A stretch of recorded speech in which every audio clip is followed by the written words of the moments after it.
is a moment of prestige. We will have moments of glory and defeat as we find out who is the best StarCraft 2 player of 2015. Ladies and gentlemen, this is the WCS Global Finals!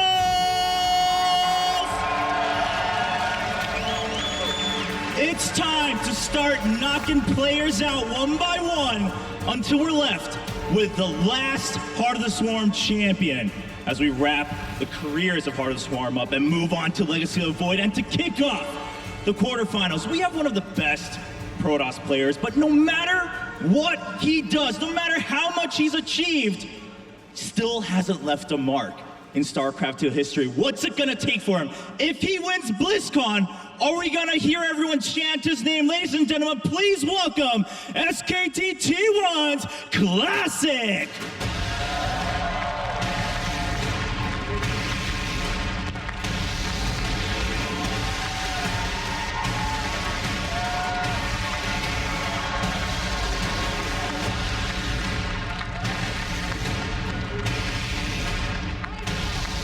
And on the other side, don't let his smile fool you. He's got the most adorable smile, but just like that, he's also the most ruthless commander you might see as soon as he takes his seat. Representing CJ Entis, please welcome her0!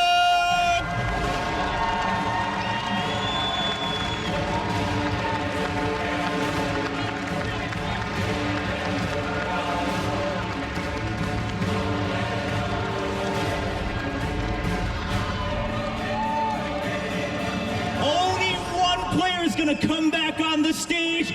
BlizzCon, welcome to the WCS.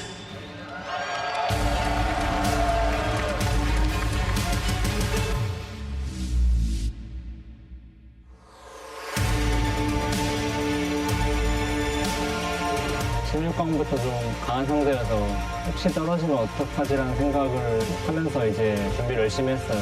그런 걱정들이 있었는데 이번에 3대 0으로 이겨서 걱정이 말끔하게 해결된 것 같아서 너무 좋고. 오늘 경기장 오기 전에 전날 밤에 시차 적응을 잘 못하는 바람에 1시간밖에 잠을 못 잤어요. 그래서 좀 많이 졸린 상태에서 와가지고 되게 많이 불안했는데 1경기 지고 오히려 더 자신감이 생겼던 것 같아요. 다른 선수들은 이제 준호를 무서워하는 선수도 많더라고요. 저는 준호를 만났을 때 제가 거의 다 이겨서 좋은 기억밖에 없기 때문에 이번에도 준호 8강에서 만나게 돼서 속은 되게 좋고 작년에 이겨봤기 때문에 이번에도 제가 이기지 않을까라는 생각이 들어서 작년 블리즈컨에서 8강에서 도움한테 떨어졌어요. 그래가지고 진짜 여기 오니까 또 새록새록 떠올라가지고 복수심이 지금 활활 타오르고 있는데 준호가 작년에 저치고 멘탈이 나갔는지 바로 호텔로 가더라고요. 사실 이번에도 그럴 것 같아서 벌써부터 미안해져요. 제가 이겨서 준호가 또 우울해질까 봐. That's a whole new special kind of trash talk for that match. I'm worried about how sad he might be. I'm just worried about his feelings in this match, but I'm going to make him cry. I mean, honestly, it's kind of an understatement. When you look at the stats, Classic always beats Hero. It's 3-0. It's going to be 4-0? Yeah. I think so. Well, I mean, that's the thing we're talking about, like distractions. And we have seen one-sided matches. That's kind of the thing, too. I come from kind of a... Well, I'm a StarCraft nerd, but I also followed sports well. I mean, a lot of Super Bowls are really bad because one team comes super prepared, the momentum starts getting going, and the other guy's just like, well, okay, it's over. That can happen, and it's kind of not great for us as observers, but what's really awesome is when it goes 2-2, and it goes that final game, and it's like, all right, who's got the nerves of steel? And both these guys can deliver there. her0 did look quite shaky in the round of 16, while Classic was just performing he's a monster. Incredibly well. So going into BlizzCon now here, the round of 8, where the pressure is even higher, it might be a little bit hard for her0 to actually, find his literally higher too, because that stage is like 700 feet tall. Those guys are playing higher than they've ever played in their entire They're climbing life. inside of Voltron. Well, I don't know the elevation of here compared to Seoul, but you might be right about that. But what I do know is that if I ask anyone in the world, who are the best Protoss players, instantly Hero comes to mind, right? Parting is probably right up there. They're probably going to mention SOS, you know. Classic is pretty far down that list, but this guy, he's an SSL champion, a GSL champion. He won IM Shenzhen, which, by the way, had Rain and Parting in it, and he beat them both. I mean, and Hero as well, even in that tournament. Yeah. When are we going to stop calling him the chin toss and start calling him the win toss? Oh my goodness! Wow, was that on the spot? That was incredible. No, he's been planning that one for like 2 weeks. Yeah. But I've had that one in my back pocket since the beginning of the year. Yeah, so here's the thing. You talked about how so many people underrate Classic. That's me. I voted BL was going to be Classic. Me too. Murdered BL. It did not look close. Here, I'm still kind of rooting for Hero. I mean, we've been talking so much about Classic, but what I love so much about Hero is the fact that when you look at his gameplay, it doesn't immediately stand out. Oh, that's the composition that everyone else goes for. Oh, I've seen that build order before. But when you actually look and study the timings, which is really what matters, that's the essence of strategy in StarCraft, you see that he's getting things 30 seconds earlier, a minute earlier. He has 3 Colossus when other people have 2. He never misses chrono boosts on his forge. It's those sort of things that make him, in a very sort of subtle, hidden way, keep winning again and again and again and again. I mean, this is what I like about StarCraft so much. It's like, it's art in motion. I don't disagree with you, but I definitely do see superb micro coming out of him, and I think that does set him apart, and I think in the PvP matchup in particular, it makes him super dangerous. But here we have Classic, and as you can see, 83-61. To a lot of people, that's like, oh, that's not super impressive. It's almost a 500 record. But keep in mind, this is him playing against Koreans almost exclusively, the best Koreans, too, by the way, where he's distinguished himself with multiple championships, like you guys have both talked about, and several of those victories over Hero himself. Well, the beauty of StarCraft is there are different styles, right? So if Hero and Classic would have to play the same build order against each other, I would always bet my money on Hero. But Classic can always try to find that edge, trying to go for an all-in, try to find a cheese, or just get a small advantage by taking small risks. You know, really, in Bjorn's interview before he played against Classic, he said Classic is a dishonorable Protoss. And I'm sure every Terran and Zerg out there knows what Bjorn was trying to say with that. They say that about all of us, though. Well, yeah, they do, but when you look at... you build a Dark Templar, you're immediately dishonorable. Stop it. When you look at Hero and Classic, Hero is the Protoss that you wish you could be, and Classic is actually kind of what you are, right? Like, he's going to take all the abusive strategies, he's going to hit all the timings, and that makes him especially dangerous in Protoss versus Protoss. Wow, I have to agree. Okay, this is a very interesting first map pick from Classic, Bridgehead, inspired by the Brood War map Katrina. Give it to Day 9 to force a Brood War reference into there. I'm right there behind you, bud. Yeah, I mean, Bridgehead is an unusual map 2-player where you start with your natural hidden behind you. And it's got the back rocks, which can be kind of tricky there as well. Sorry, what were you going to say, Dan? Well, I mean, that map, it's the weird map that's left here. There's 3 maps that are quote-unquote weird compared to what we're used to. 2 of them were banned out in Dash and Terminal and Moonlight Madness.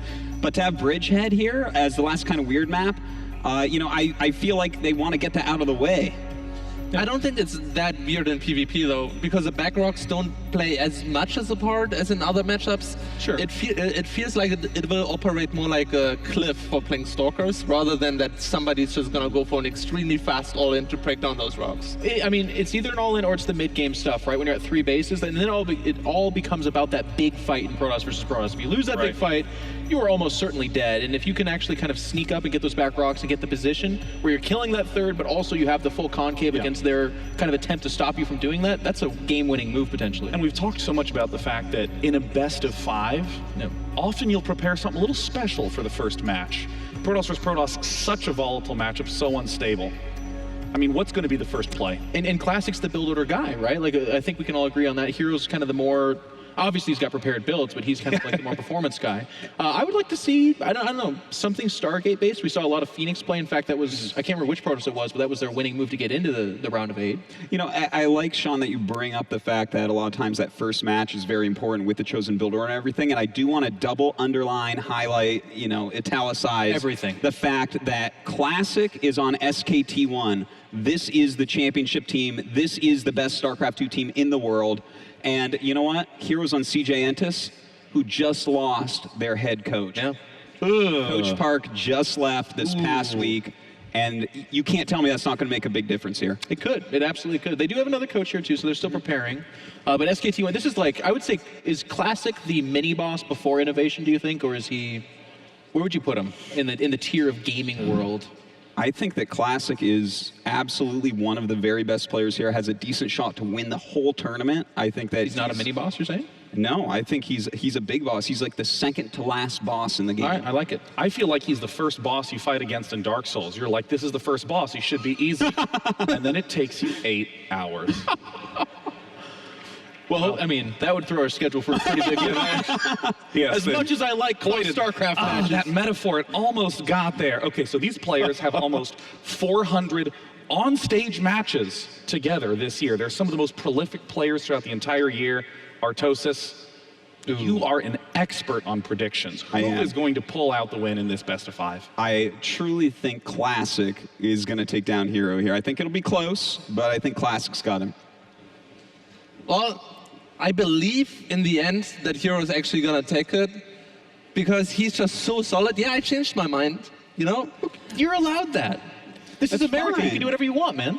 Yeah, so I believe Hero is going to take it. I know we talked a lot that Classic is going to take it from my perspective, but Really? coming to What made you switch, though? Because you were saying Classic. Yeah, yesterday you were just classic. I'm the only Hero guy up here. Well, I believe he's coming here so solid that even if Classic is going to win game number 1 or game number 2, Hero's just going to pull it back and realize how he can counter him. We were talking about preparation, but pulling through a best of 5 only with preparation is not going to be enough. One of the interesting things for me, Sean, is that in the WCS, we kind of watch these players all year long. And I think if this tournament was held in March, Hero would be my guy the whole way through. But it's not March. It's probably November. I haven't checked in a while. And I think, actually, Classic is playing the better StarCraft right now. Round of 16, he looks super dominant. We saw a little bit tripping up from Hero. And I think Classic is the guy that, at this BlizzCon, wants to really make a name for himself. Well, that really is the question. Hero, the player that who so many have said for so long is the #1 most stable, solid Protoss out there. Classic sometimes shows up 4th and 5th on that list. Who's going to be able to pull it off? I'm putting my vote in with Hero. But the players themselves will show us what the outcome's going to be. Ladies and gentlemen, it's time to get that first match underway. Casters, take it away. The #1 WCS player for 2015 about to go up against a player that has beaten him in the last 3 Premier tournaments. StarCraft fans around the world, BlizzCon, are you ready? They should be, Maynard. These are some of the very best, if not the very best StarCraft 2 players that we have in the world here today, ready to play in California, here in Anaheim at BlizzCon. And this is the start. This is the start to find out who is going to be the champion for 2015. The global finals unfolding right before our very eyes. Game 1 has begun, guys. Let's get into it. Here on Bridgehead. In the leftmost spawn, from CJ Entis, this is Hero!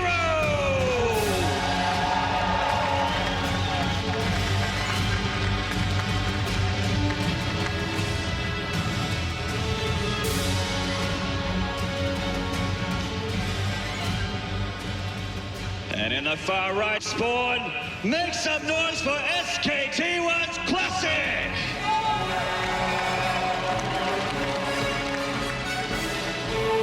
They played on this stage, in this arena, last year at this very stage of the tournament in the quarterfinals, and it was Classic who denied Hero a place in the semifinals. Will we see history repeat itself again in 2015? Hero mentioned it in the videos before they were ready on stage that he remembers that. He wants to get his revenge, and obviously, this is the perfect setting to do so. The revenge flame burning in his eyes. I know what that feels like, Apollo. I'm sure you do as well. And it is such a powerful emotion. And it's not just 2014's BlizzCon that Classic gave him a spot of bother.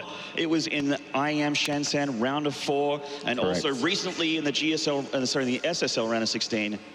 And it's GSL round of 16, beat him 2-1. It's such a close series as well. 2-1, 3-2, 3-2 again. It's a great mental advantage to have over your opponents who have beaten them in the last 3 major tournaments that you've played in. We're going to start to see the build orders take shape as Hero moves out with his probe in the center of the map to find out what his opponent's up to, and likewise Classic. And momentarily here we will start to see the strategies that both players do choose to go for. Yep, like ships passing the night, the 2 probes going for their scouts here. And we see pretty standard stuff happening in both mains for both players. Nothing really crazy to report here, except One thing though, yes, Hero has already sent his probe to the north side of the map. We'll come to that in a second, as Classic is inside his opponent's base, having a quick look around. He didn't get a full pylon count there. But there is a pylon on the other side of the map, and Hero looking to start this one aggressive. He's on the other side of the map, and this is looking like it could be a Stargate over the other side to try and get that Oracle into his opponent's base. And now Classic, where is that probe? Another pylon has been built inside Hero's base, which is normal in the visions of Classic. Yeah, exactly. He sees those 3 pylons and he's like, oh, everything's correct. And remember, he never saw the probe in the middle of the map, so it's not like he's like, where is that probe? Where is it? No, he doesn't even know there's one out there currently. So at this moment, what defense would Classic have back at home, and will he be prepared to have an Oracle inside his main base? He's chosen his own strategy now. Yeah, and Hero, that cheeky bugger, cancels that pylon. Getting those extra minerals back as a refund for that Stargate play.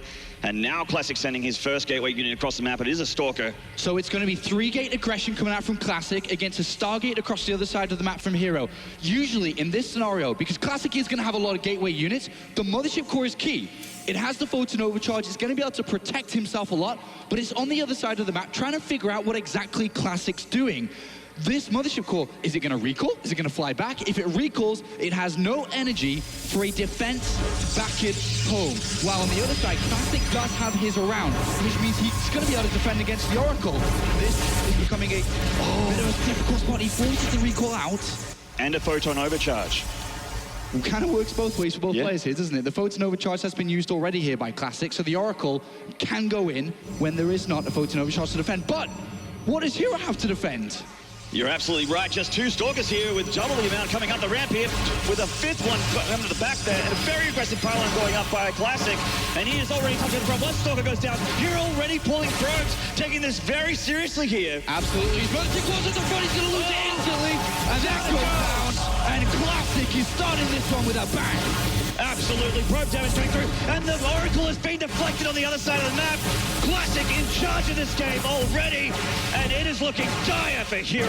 Unfortunately for Hero, he does not have any defense on the other side of the map. His Oracle gets into the middle line doing damage. But does he have enough Stalkers to fight against the army that Classic has built up with just 3 Stalkers and a simple sentry? I don't think he does here, Maynard. I don't think so either, Apollo. Classic really chose the right thing in this map. The Oracle did nothing. Nice force fields blocking out half the Stalkers here. A great slice in half. They are still doing the damage though. One Stalker goes down. The sentries are touching up these other Stalkers. The rest will join the fight here. Hero desperately trying to warp in any units he can to defend against this attack. As he continues to lose probes, the Stalkers march up the ramp. What is Hero's answer here? Is just trying his hardest. They're starting to lose all of the critical units and probes every second as this game goes on. Catches a couple of these Stalkers. Remember, Classic is not mining ideally back at home because that Oracle has been floating around. But it looks like Classic does have enough to defend, and that is it. Game 1 goes to Classic. GG. The series will continue into game number 2. Will Hero tie it up? Or will Classic get into this nerd's head and cause a bit of mischief? That is such a good confidence boost here for Classic. Oh, yeah. And now he says, I beat you the last 3 big times we played. I've taken map number 1 against you here today. And the memories of everything that happened last year must be flooding back to Hero. He decided to take a risk, placing a Stargate on the other side of the map with sending his Mothership Core out to scout his opponent. So his build, his strategy is great aggressively. It's fantastic. But he doesn't have any defense, and the key unit for defending was always going to be that Mothership Core, but it had no energy, it couldn't do its job, and Classic takes that map number 1.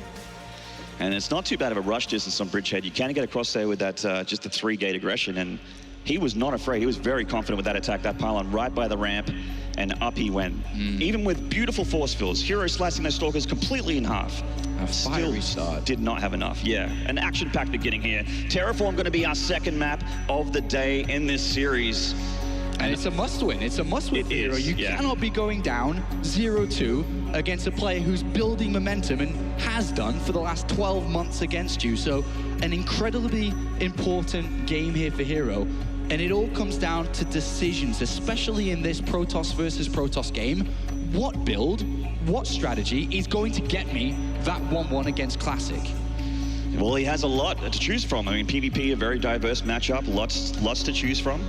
And looks like we're going to get into a replay here of game number 1. So this is the forced photon overcharge that comes out from Classic. Well, not so forced, but more of a defensive one, which pushes Hero's Mothership Core to go home.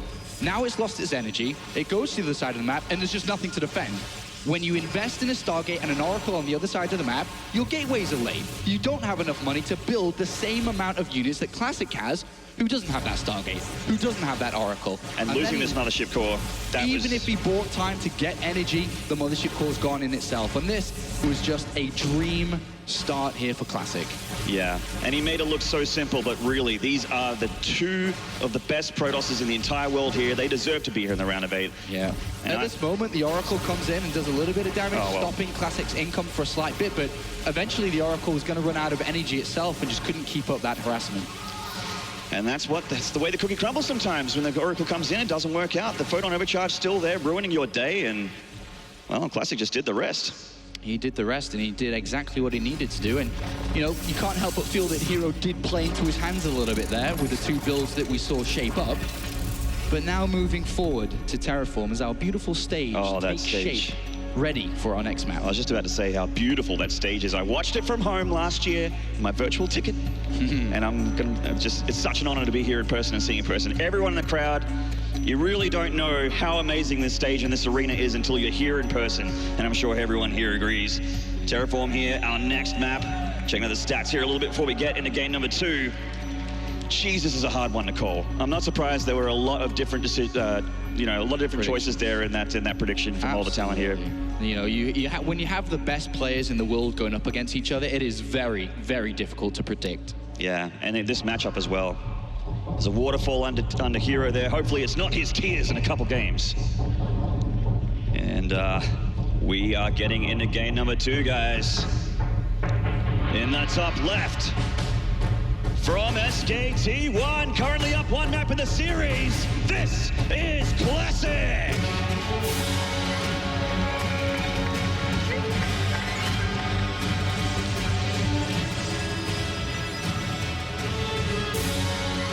And in the bottom right, can he tie it up from CJ Entis, the smiling assassin Hero? Got a lot of love here in this crowd in Anaheim. Hero, one of the most likable personalities in esports, not just StarCraft. Loves his fans, loves the game, and he always just seems like he's got the perfect attitude for StarCraft. Hero's had such a fantastic career. When you look back over the years, he started, of course, and always has been on CJ Entis, started in Pro League, picking up a couple of wins here and there, and then the next thing he's found a tournament called the Intel Extreme Masters. He's like, all right, let's have a quick look at that and try to qualify for it. And then the next thing you know, he's playing at the Intel Extreme Masters. He won it 3 times and he's the only player to do so. And then there was a little bit of criticism from Korean fans that, yeah, you can win the Intel Extreme Masters, but can you win a tournament in Korea? And then coming into 2015, he said, yes, I can, actually. And then he took Casper Cup #1 earlier on this year. And then towards the second half, of course, he was able to pick up the victory in Star League Season 3. So 2 Korean titles to his name this year. Likewise, Classic's had a lot of wins himself in Korea. He's been able to win the GSL. He's also won Star League as well. But here comes Hero with a bit of an earlier scout, and it's not a scout here that you'd be looking to see a pylon inside your opponent's base. It's more so to find out what exactly his opponent's up to, and he's willing to send the probe early to find out what's going on incredibly fast. He cannot risk a crazy strategy coming out from Classic, which could put him down 2-0. And it is quite a risk. With lots of paths here on Terraform, and it actually is reasonably simple to drop a proxy and have it go undetected, because you just don't have enough time to scout all of these paths here on this map. And Classic, it was actually a little bit sneaky as he came down the ramp with that probe, avoiding Hero's probe, getting it around there. And we'll see what both players' plan is as the game unfolds. Very standard so far, but we just really don't know until that extra pylon goes down. Exactly. Chronobo's coming into the Stalker here from Classic to be able to push his opponent's probe out so he can now choose his choice of strategy. But we are waiting to find out what is going to happen. Both have seen a lot, and now they both go into the dark. They don't really know what's the follow-up from both. Just a quick reminder for some of you at home as well, if you do want to vote on who you think is going to win this series, do include the hashtag Classic and hashtag Hero with hashtag WCS, and you can feature in the show. It truly is that simple, Apollo, to get your name up here on the screen. And we can see that a Stargate is going down for Classic. Now, Classic actually loves Stargate play.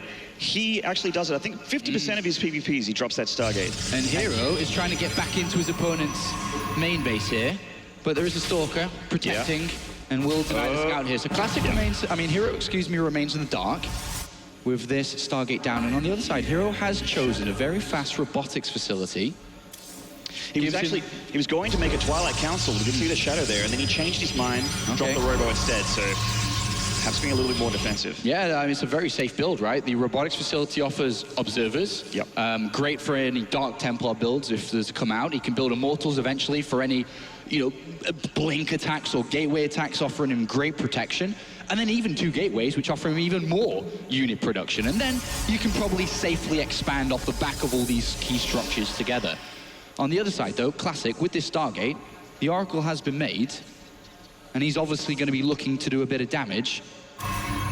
And dropping a Twilight Council as well from Classic, going very tech-heavy here as a decision. Right, so the Oracle, let's give an example, gets into the mineral line, kills 15 workers, and cuts Hero's economy in half, and then he can follow up with a blink attack or something along those lines. That's what he's planning, but obviously he's got to get damage done first. 3 Stalkers come straight off that ramp. Good reaction time here from Hero as he tries to shoo away that flying pesky Oracle here from Hero. Gets 3 probe kills. He could have used Photon Overcharge on that Mothership core, but chose to save the energy. I like that. And I think that was a good choice. He probably could have killed the Oracle, to be honest. But he really wants to play this fully safe in case this is going to be a big attack. Oh, wow. Hero going all the way across the map and dropping a proxy Stargate.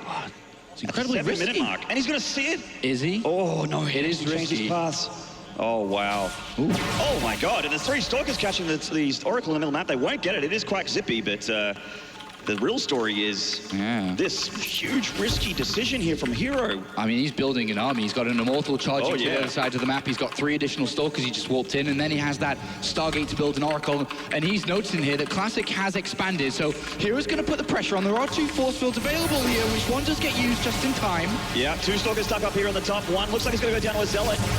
And the other's just going to touch up that natural here as the Immortal comes up. The Immortal's taking so much damage from the Oracle, the whole walk over. So even taking it out with an Oracle. 2 Oracles have done enough damage to take down a key unit there in the Immortal. And this attack has fallen a little bit flat on its face here with the Nexus finishing up. Yeah. There is a Mothership core, obviously, so he's going to be able to use the Photon Overcharge. He has quite a few Stalkers. Nexus about to finish here. One goes down the retreat. He's made a Phoenix as well. Hero, is it nerves getting to him? He's falling apart here. There's going to be a Photon Overcharge soon to protect this Nexus. Yeah, any second now. Both Oracles still alive as well on the other side of the map. Hero has to do damage. He has no second base. Classic has one there, and he's going to start to bring in a lot of money very fast. He even has a blink upgrade on the way. Hero's got to get some stuff done. Absolutely. It's actually going to be game if he doesn't do quite a bit of damage here. Critical damage even. 1 Oracle coming here from the proxy Stargates. And let's see how much he can get done. There is a warp in here. Classic has spotted it. Losing 1 probe and just engaging it with Stalkers. Hero concentrating on this attack in the natural. Classic is all over this though. He pushed back here. 2 Stalkers to remain inside the main base to defend against that Oracle. And Hero up against it now, warps in another set of units, but Classic is chasing him down when it's meant to be Hero who has to be the aggressor here. And Classic comes back. Nice reaction there. Gonna shoo away 1 Oracle. The Phoenix coming in and take it out. Finally, that Oracle goes down, but I mean, is it going to be enough? Well, Photon Overcharge is going to go down very soon here for Classic. He warps in another set of units, and it looks like he's going to sacrifice this second base. Okay. He feels if he tries to protect it, he may lose the entire game if he was to lose his army. He has a blink upgrade on the way. So he's saying, okay, you don't have blink.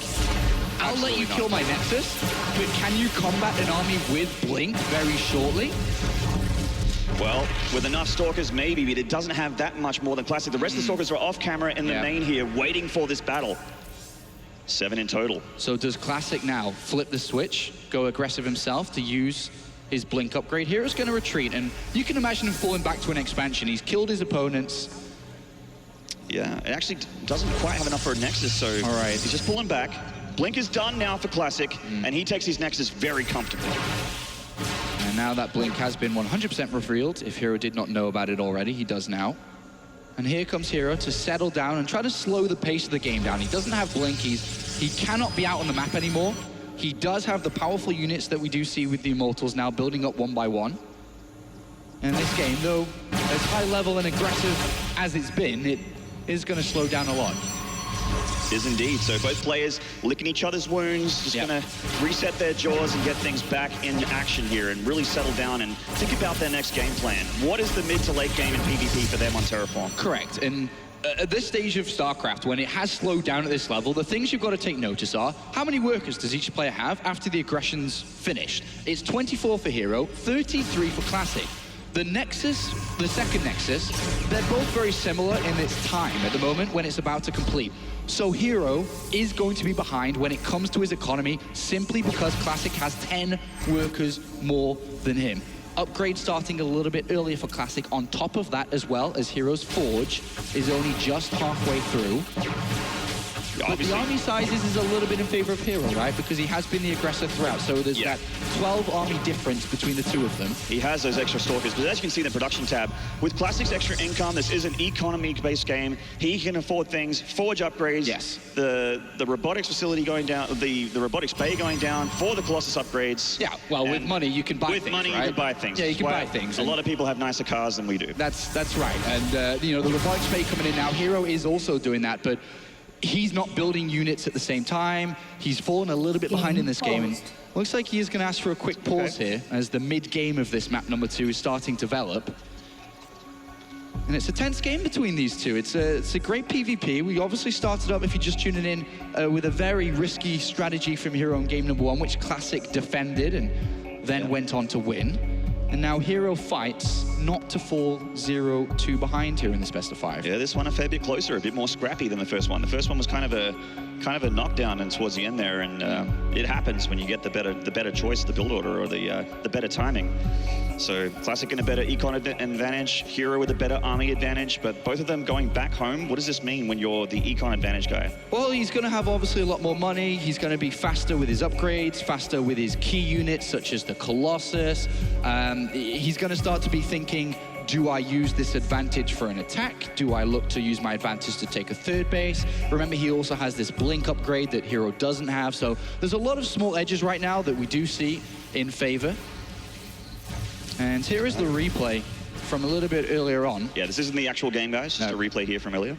Yeah, and this is where the heat of the battle really started to take shape as Hero was on the other side of the map needing to do damage here.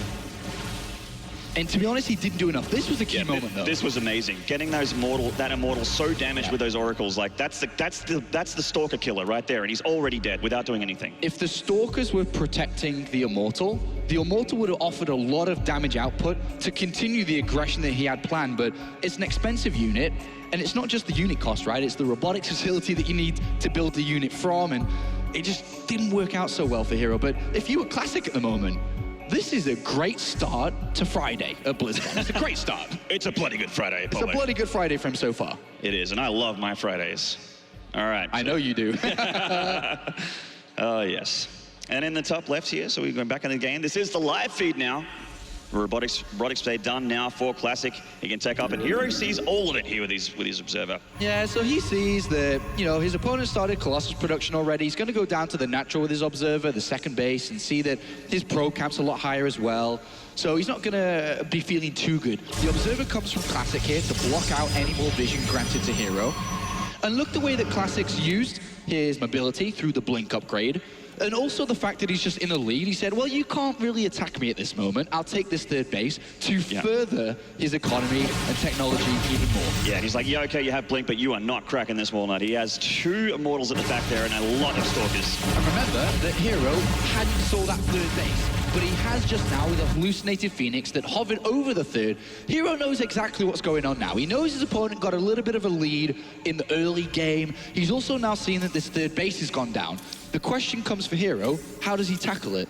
Well, he has to, because Classic is his choice as the econ advantage player is to try and push that advantage even further by expanding again, and it's getting more income. I'm looking at Classic though. Classic has shown this third, which for everyone says, okay, yeah, he's going to take his advantage in this third base right now, but he's also got a lot of gateways coming in, and is starting to power up his army a little bit, especially with the Templar Archives coming in, to drop his gas into Archons, really buffering up the army. Archons at the front, obviously going to tank a lot of damage and allow the Colossus and other units at the back to continue to stay alive and do more damage. It's an excellent endgame army. I mean, you're missing the Tempest, but the Archons are really the second to last sort of ingredient you want there in the just head-to-head fights here. What we're looking at is Classic potentially looking to strike when his +2 attack completes. He's 4 Zealots, 2 Templar, 4 an Archon.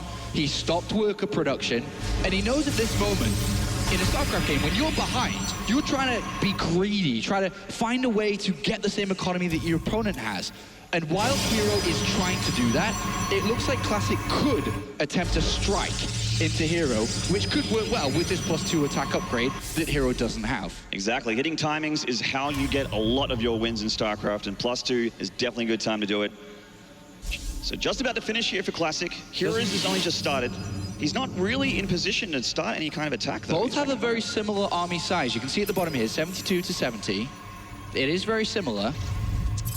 Hero, out in the middle of the map, he's going to walk into a +2 attack upgraded army, so this isn't ideal for Hero. He's finding here for Hero. He really wants his third Nexus, but there is just too much Classic here. Go home, Hero. Yeah, he walks up and he's like, oh, I actually can't fight into that. And is going to have to back out. He didn't use recall, so he didn't escape immediately. So he does still have a Photon Overcharge available, a Time Warp available from this. But look at the supply. 156 to 116. 30 army supply advantage now for Classic. He's ahead in every single way in this game right now. Hero really needs to pull something out here. 8 gateways to 6 as well, so there's an additional 2 warp-ins available for Classic over Hero, who's trying to muster together these 2 additional gateways to equal up with Classic. And Hero's in trouble. He is in big trouble. He's got to get this +2 attack upgrade, Maynard. I mean, I answered that before you could ask the question, but he's got to get +2 attack. He's got to be in a defensive position. I was literally about to ask you, what does Hero do at this point? Because I honestly do not know. He is quite in a detriment here. We see the votes coming in here. Thank you all you guys on the social networking, hashtagging Classic and Hero with WCS. Looks like 52% people are going to be looking pretty good as this second game continues. Okay, big moment about to happen. Hero must defend up on his third base. He doesn't know exactly where Classic is at this moment, but he will find out soon. If he does not, he finds out now. The Phoenix shows it.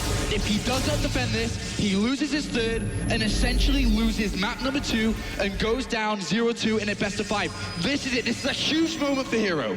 He's got the Archons. He's warping in here. The meat and potatoes of his army is back there, and he loses 2 Zealots immediately. The Archon's going to make a difference here as well.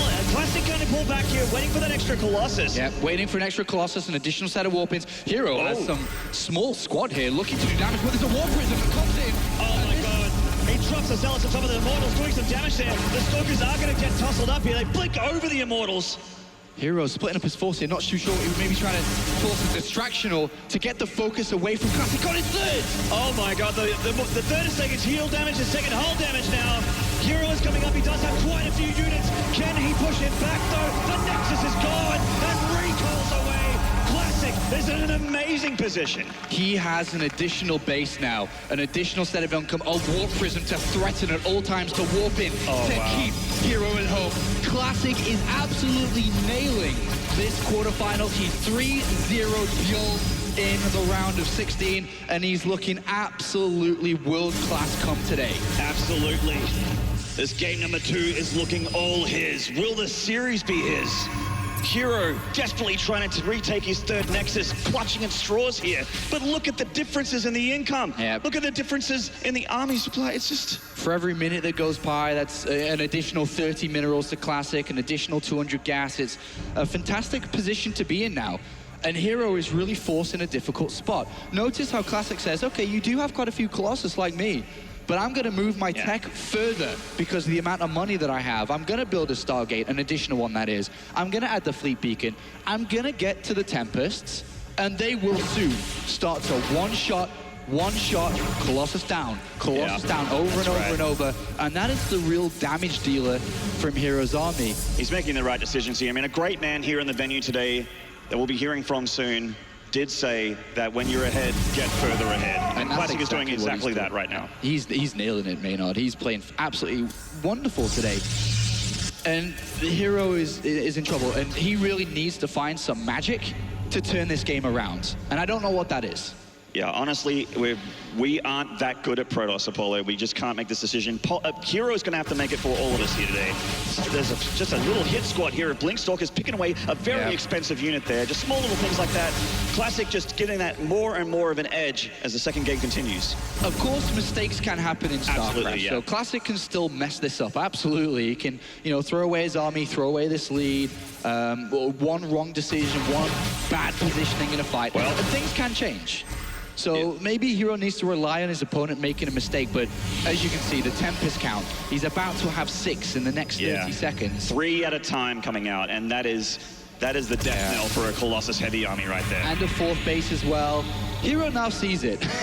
So he's now seen what he's up against, and you can only think to imagine him up on stage now in that booth with a bit of a sigh, knowing that he's up against the wall at this moment.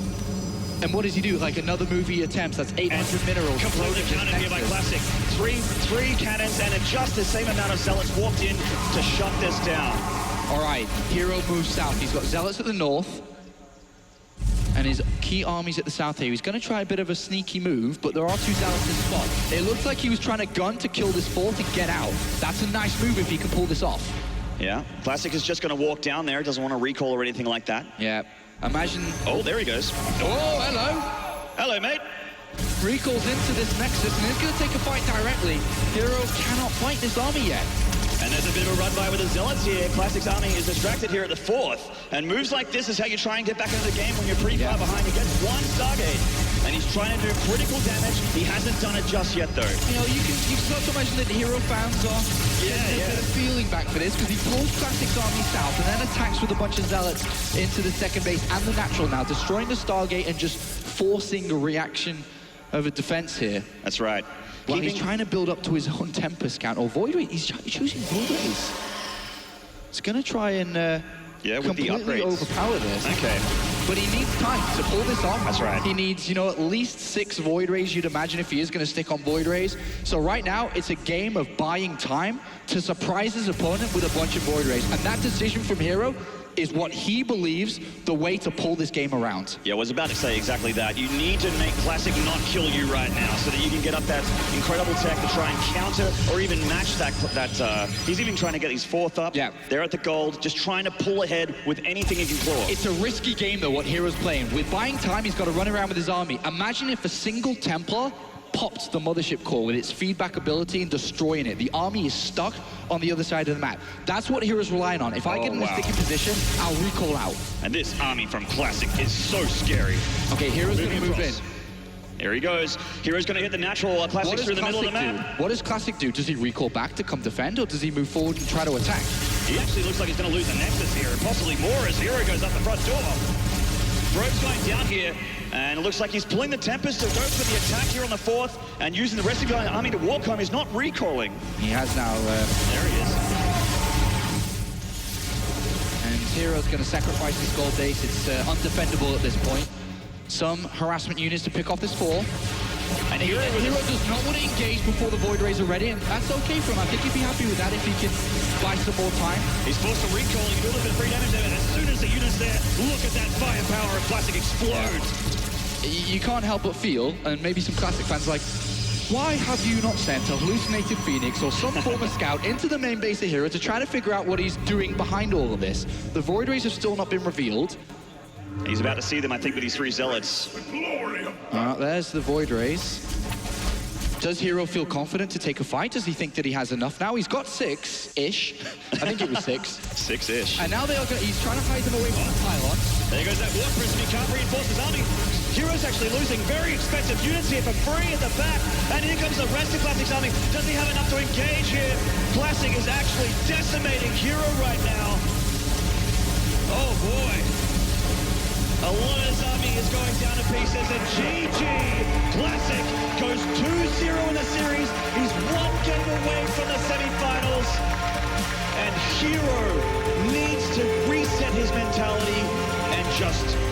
set the series in his mind. And forget those first 2 games. Yep. The next 3 games is what he needs to think about here. I'm sure when Classic saw those warnings, he's like, hold on a second. Hold on a second. But it wasn't good enough for Hero. He tried something, but Classic 2 games up.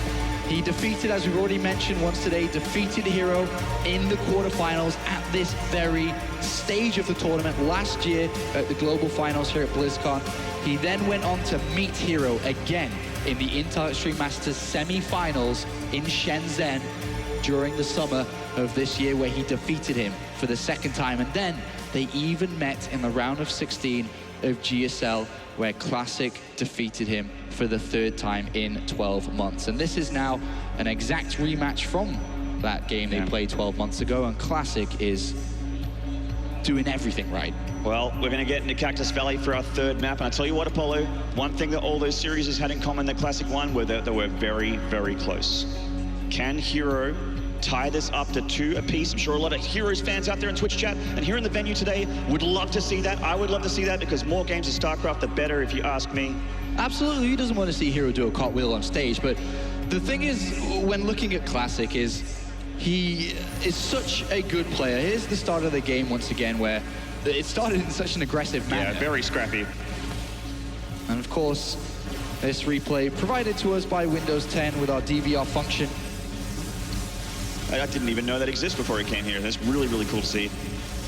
And we see more attacks here. So that scrappy game, everyone had to lick their wounds and come back here and then start hitting each other and making the decisions, going around the map, circumventing each other's armies, trying to get free damage wherever they could. And here was a great move from Classic, dumping right on top of those Immortals. And just a little bit of a blink juke there. Great action-packed game number 2. And it got into the very, very late game. Plenty of Tempest coming out for Classic, and this was a critical moment here. Getting this 3rd Nexus made him pull so far ahead at that point of the game. Yeah, it was a great play from Classic, and unfortunately for Classic throughout his career, Maynard, is no matter what he does, if he wins a GSL, if he wins a Star League, people still don't look at him as a player that could win this tournament. There obviously are a couple of people out there who do believe in him. Classic believers. The vast majority of players would have said Hero was the favorite for this series, but absolutely. Classic again continues to scream and shout at his fans worldwide, or at fans of StarCraft worldwide, notice me, I am God tier. You're my hero. Hey, you are. Oh, this crowd is beautiful. The stadium is beautiful. And my God, I cannot wait for Game of 3, and we're about to get into it. Oh, yes. I mean, we're having a lot of fun here, and it's always good to be back at BlizzCon. And, you know, it's the build-up of each year. You know, every single StarCraft fan worldwide at the start of the year, if not as soon as the old BlizzCon finishes, it's the road to BlizzCon. And that's what we always look forward to. And we're all happy to be here at the global finals once again, where we will crown another world champion. We could crown the first 2-time world champion this weekend, with both Life and SOS still in the tournament. Wow, so many returning champions here. Just goes to show you how stacked this tournament is. Yeah, and we're going to have back-to-back games all day long, of course. We have 4 best-of-5s to give to you today. Our next one, after this current one is over, is going to be the highlight game of the day that everybody is looking forward to. It will be, of course, the current best player in the world, Innovation, against the reigning world champion of 2014, Life. Everyone's looking forward to that one. I am absolutely going to be going bananas backstage when I'm watching that game. It is so hyped for me. And look at that trophy. That is what it's all about here, being the world champion. And you were talking a little bit about Classic's obscurity. If he wins that trophy here this weekend, oh man, it is gone. He's gonna cry. He's gonna cry. He's gonna cry happy tears. Everyone wants their hands on that trophy. Of course, throughout the year, you've got your 3 GSL seasons, you've got your 3 WCS seasons, you've got your 3 Star League seasons, of course, multiple global events throughout the year, but it is all about this, to play in front of this crowd, to play on that stage. This is a dream for every StarCraft player worldwide. It is absolutely a dream, and it is so good to watch it unfold. It is always the highest level StarCraft consistently every year here at BlizzCon, and it gets better and better. And this road isn't just the end of 2015, it's the end of Heart of the Swarm. And we take a new path into Legacy of the Void, a very, very important moment in the history of StarCraft 2. There is that wonderful trophy. Yeah, and a couch. We had to trim a little bit of fat off it. As you may notice, Life couldn't quite pick it up last year, but this year we're making it nerd friendly, yes, so that they can pick it up. If you're a skinny nerd that doesn't really lift, but you're amazing on ladder, that trophy is just right for you. It's just right for you. So Classic did pop to the bathroom. He is back inside his booth now, as I can see behind me, so we will get game number 3 underway in a second. It's actually, funny enough, even though it was Classic who stepped away from his computer, it's Hero who still is not in the game lobby, and that already tells me that he's thinking, he's talking with his coach, and he has to, as you said, reset everything. He's got to calm down. But if you look back to the round of 16, he did lose game number 1 against Fantasy 2 and did go down there, but managed to turn it around 3 games in a row. This is obviously a little bit different. A little bit. A little bit different. So yeah, I mean, he has that team and that infrastructure, and the important people here for him today are looking after their very, very important player. And you were talking about him, talking to his coach and coming down. Speaking of staff and teams, SKT1, let's talk about them. Every single player, well, 2 players currently still in the tournament, Innovation and Classic, are probably the most prepared players for this tournament. They have a world-class team, a world-class set of coaches. And extremely successful. It would be a literal dream to be on that team. It would. As your little pro gamer heart would just blossom with glee as you get that SKT1 letter in the mail. And we are getting into Cactus Valley here, our 3rd map. Hopefully not the final map for Hero fans. It's a dangerous map, though. It's huge. 4-player spawn. You can hide pylons anywhere. You can put proxy structures all over the map. This is a dangerous map for Hero. Yeah, especially in this matchup. So let's get into it, guys.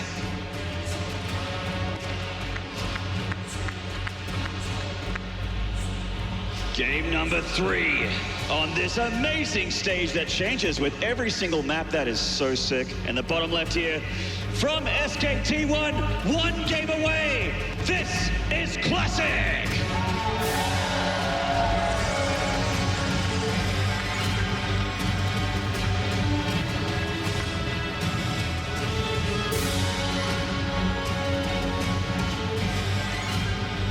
And in the top right corner spawn, from CJ Entis, if you want him to tighten us up, make some noise for Hero!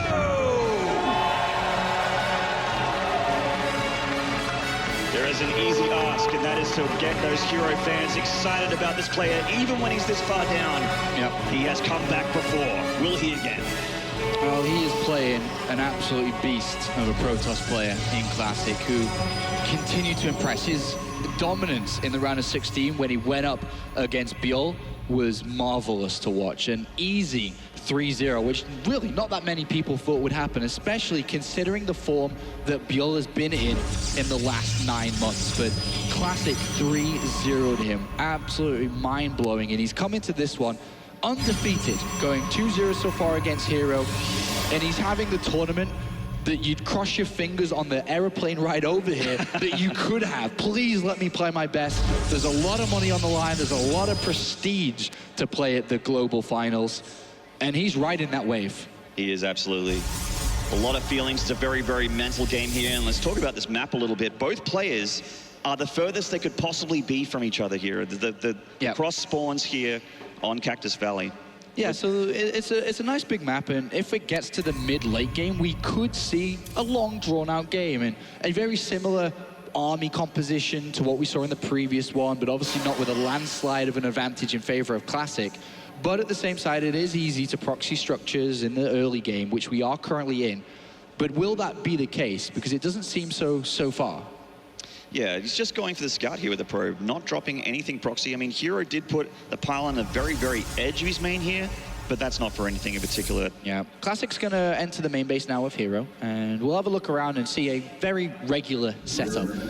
Down to the pylons that are inside the main base, if you even care to look, but he knows that this is just a pretty standard opening coming out from Hero, and he's going to retreat out. This is the chance now for Classic to throw something down if he wanted to. It would be a little bit late and also a little bit predictable, knowing that the probe is somewhere just outside Hero's base. Yeah, we didn't go directly home, so we'll see what that probe is up to, but Hero, he's a man who likes his blink upgrade, Apollo, and he's dropping that Twilight Council very, very early. Yeah, he's got that blink pin on his chest from He the does Star too. League victory. Yeah. So we'll more than likely see that upgrade. Of course, he could go Dark Templar, but blink is usually the way that we see players branch out. But Classic, double gateways coming down, very similar to how we played in game number 1. But the probe has been spotted. This is a nice find for Hero. When a player is planning an aggressive tactic like we'd see out of Classic. Oh. And Classic 1 for 1 there. Doesn't want to let that probe escape, really. Not really, no. But there are a couple of Stalkers out in the middle of the map here for Classic to protect it. Oh, actually, yeah, the may live. No, one more shot from Death. 4 hit points remaining. And already you start to worry for Hero because his Mothership Core's on the other side of the map again, scouting in a very similar way to the previous game. Will he have enough defense at home? He has the blink upgrade on its way. And he's trying to get a robotics facility away as well. Just in case it goes mass Stalker here. We're gonna see pressure come out from Classic. Hero gone back home. Another probe coming out here is definitely going to be picked away from the Stalkers. Does see that he's up against 2 so far. I mean, Hero's Mothership Core is going to scout, and that's all it's going to do. There's a Photon Overcharge available here for Classic to push this out, like we saw previously. It goes in. It's going to do a little bit of damage, if any. It's a pure scout, and he sees 3 gateways and robotics facility, so he doesn't know what he's up against. And Classic just goes home. Doesn't make his proxy pylon. Yeah. And Hero, as a result, looking like he's about to take his natural. Indeed he does. So Classic doesn't be too, he's not going to be too aggressive here. He hasn't continued to warp in units. He does have quite a lot of Stalkers, quite a lot of units overall. But he does not know exactly what Hero's up to, which is the key factor here in his probably decision to turn around. And it is going to be an expansion from Hero then. So things coming down in the early game here. Very dangerous early game. If Classic decided to commit to an aggressive 3-gate pressure, he could have... He could have done some damage for sure, but his 2s are up. He's not going to run any risks. He didn't really know exactly what he's playing against. He's fallen back to his robotics facility. He's got the Observer out. He's got Immortals beginning production before his Nexus is even planted down. He's very safe, very secure. That's right, he's got those sentries to make expanding a little bit easier for him, and the Immortals obviously going to make him feel a lot better against Blink Stalkers, which I'm sure he knows Hero loves. And there's Hero dropping a proxy pylon. Yeah, so, I mean, the proxy pylon used for multiple different scenarios here. If he wants to launch an attack randomly at Classic here, or more so planned from Hero, but randomly in Classic's eyes, it could be for scouting purposes, obviously, so can't read too much into it. Just spot it nice and early on. That's right, hallucinated Oracle here from Classic, getting across the map for a little bit of a look-see, and he's an observer as well. And both players just being passive, just sitting back pretty with their heavy-hitting units. The force field's very, very important when you're expanding and trying to stay alive. Yeah. Blink was revealed there to the Oracle and to Classic's eyes. That's right. Forge going down here to get those upgrades up, and also the robotics bay right away there from Hero. Yeah, and the way that Classic has played this quite safe. Obviously, he had a larger army supply for a much longer time in this game. He wasn't able to get things as fast as Hero has. With the Forge down now, he's going to start that +1 attack very shortly. Robotics bay, a little bit faster as well here. So the way that Classic has played safe has kind of hurt his mid-game a little bit. Not too much, but he's a little bit slower than Hero in some ways. Upgrade-wise, technology-wise. That's absolutely right. Still, just both players powering ahead, but we are starting to see what their game plan is. And right. It looks like, I love the idea here to get that Warp Prism out for Hero. He's so good with it. His multitask is incredible. Absolutely. Going for harassment while powering up, or even trying to stay home. I mean, think about it. Idea. Classic doesn't have Blink, doesn't have a Stargate. It's kind of difficult to deal with a Warp Prism bringing in units to your opponent's main base. Yeah. The key part of this game now, in every Protoss versus Protoss, and to be honest, the other matchups as well, at this point of the game, don't get tunnel vision.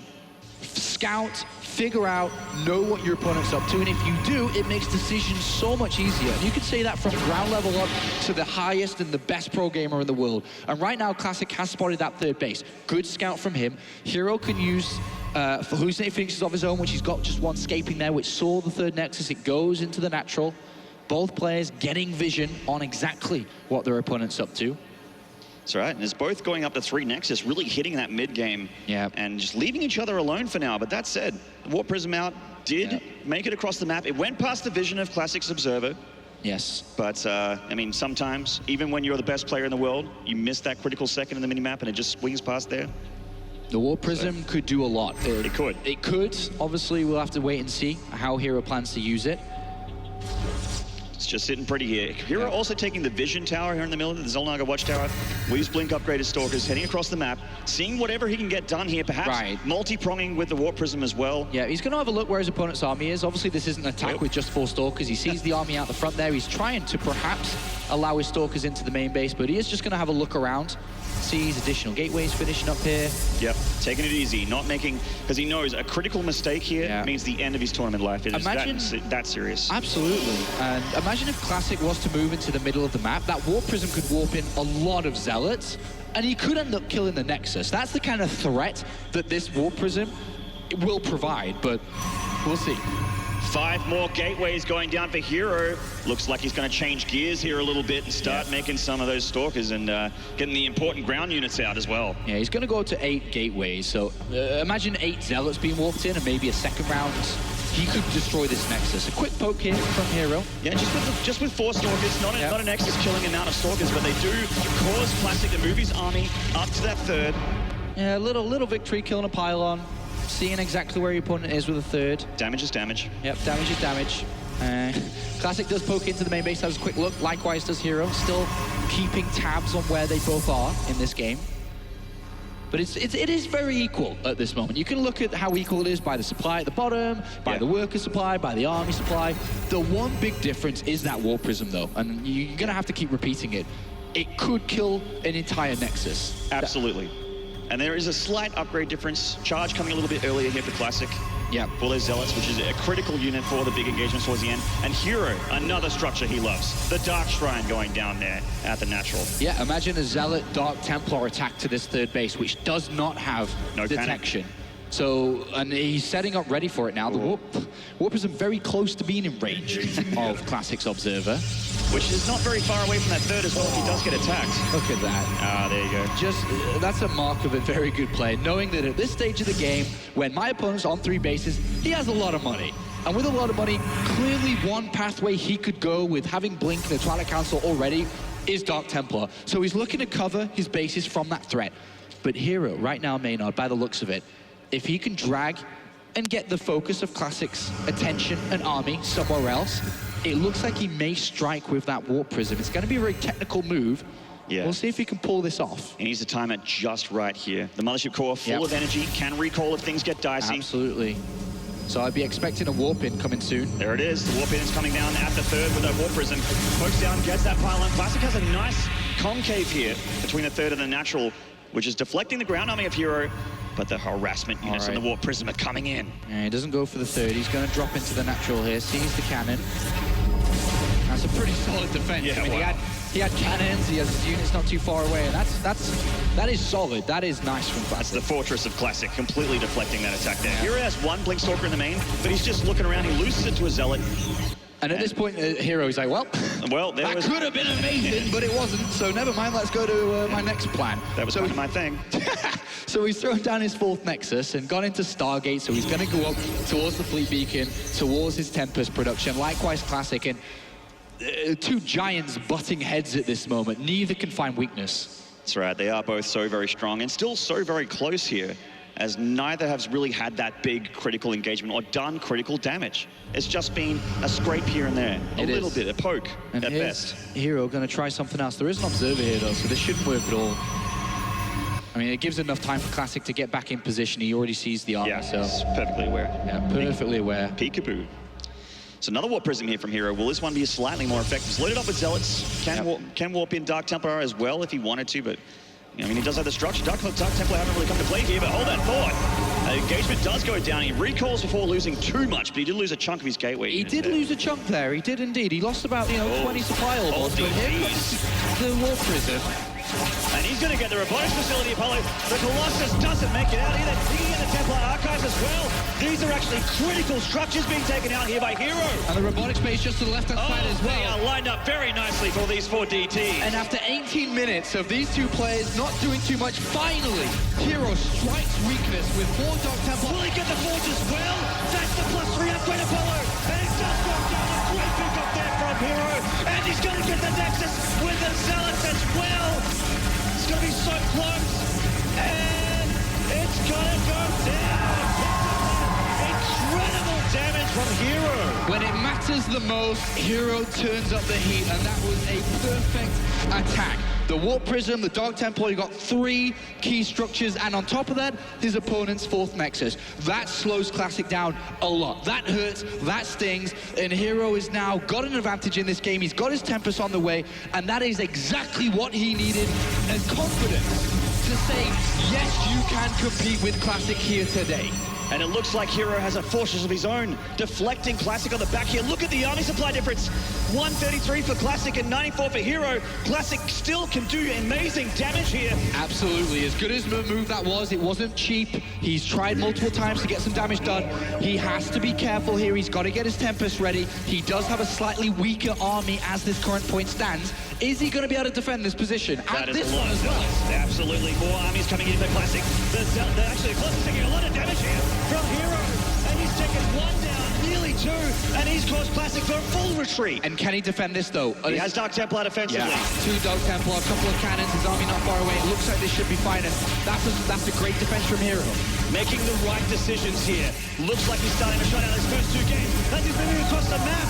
Classic losing more important units here. There was a 40 army supply advantage for Classic. Look at it now. It's completely flipped its head. Absolutely. And now the army supply is completely even, 100 apiece. With no robotics facility, with no robotics bay, remember, with no Templar archives, remember. 3 key structures which Classic cannot help his army to keep up with what we see from Hero. Hero smells weakness. Can he finish his opponent off and see us go to game 4? Oh, we would love to see that as Hero comes through. He loses the Militia Core, so he has to commit to a bit of an attack here. The Tempest coming through. He's got his sights on the 3rd. The Militia Core Classic is down. No more for it on overcharge. So he just has to take it easy. He's just taking it. He doesn't want to overextend and lose all of his important units. He has +3. Classic losing that Forge as well as those other important structures means he has 1 upgrade down here. Oh! One Colossus takes a bit of hurt on the Tempest. Not quite down yet. Down it goes, and this is a big concave from Classic, but Hero has some very powerful units here on the ground. A very close engagement. Looks like the Tempest advantage definitely for Classic, and they are doing work in the sky. And just like the Legacy of the Void cinematic, here come the Zealots to really reinforce this position, and they need to charge in. And Hero has a commanding advantage and a commanding lead in game 3. It looks like he's done it, Apollo. He has shredded apart Classic's ground army. The Tempest still alive in the sky. They are going to push him back for now. And the army supply still very even here, even with the upgrade advantage for Hero. Yes, indeed. He's losing a couple of trailing units, but this is a nice advantage now for Hero. He's got 7 Dark Templars still around the map, and if they find weakness again, this is important for him to continue to push forward, to find his victory. It's so close. It is still a little bit far, but it is in touching distance.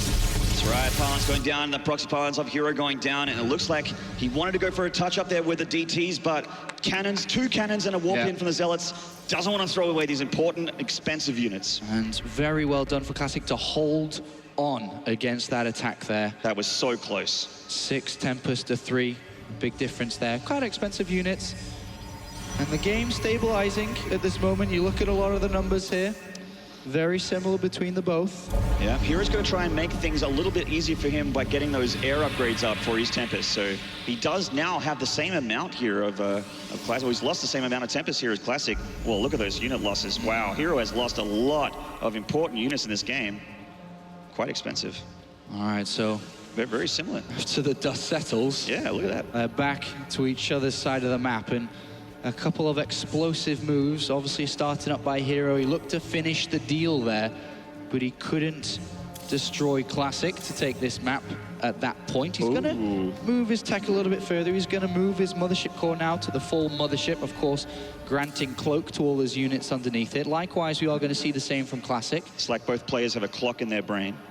They've played tens of thousands, or should I say thousands, probably tens of thousands. Probably 10, you were probably right. Protoss versus Protoss games. They know the timings, they know at this point I should be getting this, with this amount of income I should be building this, and likewise we can see it with the 5th bases as well. But this game is now starting to take, or continuing to take, should I say, to the skies as more and more Tempests are being added on, and further upgrades too. Hero with that +2 attack is going to be nice, a little advantage for his air army. That's right, and here we're going to try and get up at this extra Nexus here at the top. Classic has his going down as well. It's just both players doing pretty much the same thing at the same time. Whew.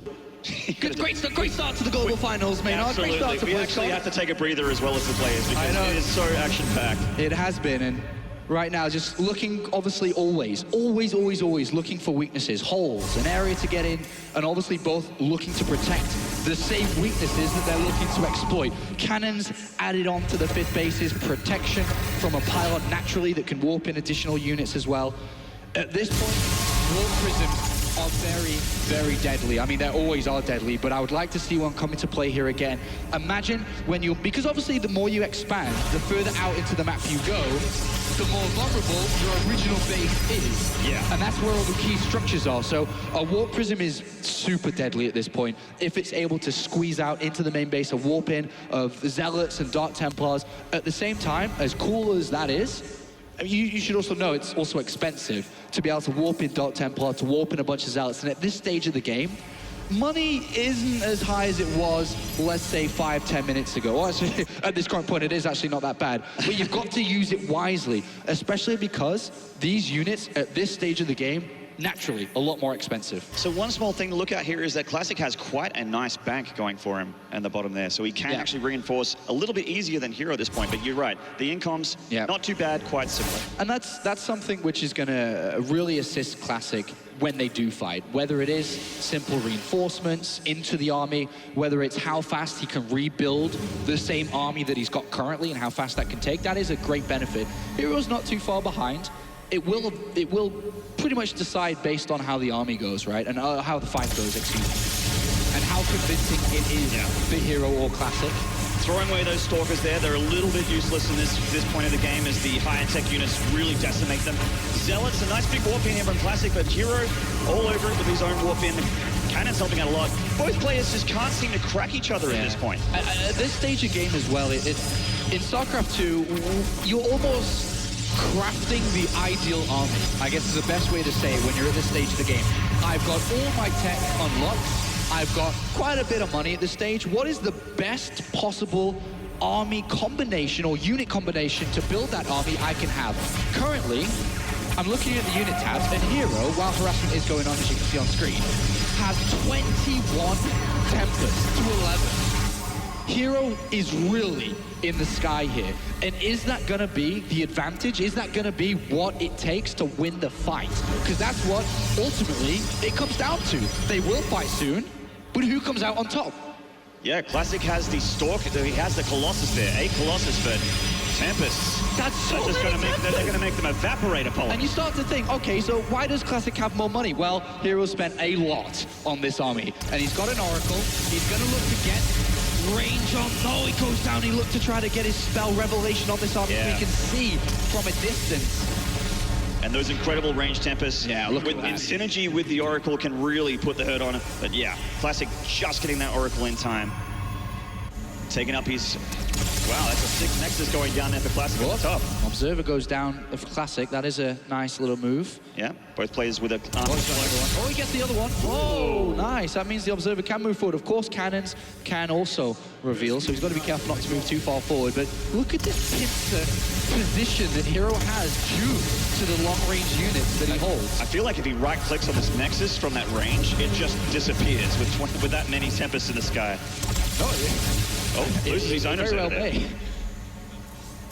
An extra couple of observers for Hero on the back end, though. 13 probes going down for Classic, but it's all about army supply. Yeah, there's 2 fights you're going to see continue to happen. Is the core fight, which is down at the south, between the army of Hero and Classic, but also the harassment game up to the north here, which both will be looking to spend additional extra resources in harassing each other's expansion, because at the north there really isn't that much defense. Of course, cannons and pylons, but ultimately a bunch of Zealots and Dark Templar will destroy this. So that's an important secondary fight, almost as important as the main one that's going on down here. That's right. Battles on both sides of Cactus Valley going down here in the 3rd game of our first series. The Hero probe's getting damage done. And that's actually speed upgraded observers there for Classic. They're getting forward into that engagement for Hero. Both players. Oh, look at this. Hero's broken through. He's got has. all the pylons and cannons there. And the secondary fight is an easy victory for Hero. He's going to destroy this Nexus. And now when you're going to be looking at the income, an additional base in favor of Hero. And on top of that, he's still pressuring the North Nexus with his Tempest. The North Nexus goes down. Another victory by Hero. And he continues the pressure. And he's won one fight. He's doing damage in the middle as well through Dark Templar. He's finding holes. He's finding weaknesses. And this is what you need to see if he is going to turn this around. The harassment game has definitely been won by Hero here. The ground army, though, is, I should say the air army here is what's going to matter. As the robotic facility is gone, Classic is concentrating on Tempest. He's making his gateways at the bottom. I mean, at this point, Maynard, even though the Nexus is killed and harassment is great, if he still loses the overall fight, he still loses the overall game. Absolutely, yes. As we saw that Hero nearly took this game early, but because he didn't convincingly win the fight, he couldn't seal the deal. Is he going to try to snipe the mothership there? He got the fleet beacon. Obviously, that's a key target. He really wants that mothership. She's just outside of range. Yeah, look how much damage they do on that Nexus. It is one more volley away. Yeah, one more volley and it is see you later. And the Stargate's going down here for a harassment here from Hero. He's actually gotten quite a few of these Dark Templar continuing to warp in at a pylon that's very aggressive here. And he will get it. And just to note, there's only 4 Tempest difference between the both of them now. Classic has caught up, but he's not there yet. There's still 4 difference. Yeah, there is still a difference. And small differences make all the difference when you're this high level in StarCraft. You're right. Look at how many units we've got killed here throughout this game. Jeez. A beautiful It is a bloodbath. map. Indeed, indeed. There is an Oracle here for Hero. An observer army. Gotta be careful. One mistake is a loss at this stage of the game. It is. And with this much damage, they are actually one-shotting a lot of important things here. The harassment game of Hero continues to hold strong. Classic can't divert resources to deal with this. He has a lot of money, but he's concentrating on building up his army at that 4th Nexus that's being high-hunted by Hero like for the last 5 minutes. Yeah, this is wonderful. Harassment by Hero. He really has won that game of resources and harassment. And looking at the other side of that, the mothership core, or mothership, should I say, sorry, now it has moved up to the mothership, was sniped. No longer are these units under cloak from that. It's a nice little volley from these Tempests. Obviously, you can't still charge in because there are still observers, but look, more harassment for Hero. Continuing to do damage, which is just minerals. He is spending minerals to do insane damage to Classic's infrastructure. The harassment virus that we're seeing from Hero is spreading down this left-hand side. Well said. That's very nice. It took up the north, and now it's coming down to the west here, and it continues to spread, and this is a problem. Classic needs to deal with this. Another fleet beacon's about to go down. That's the second one I've seen already.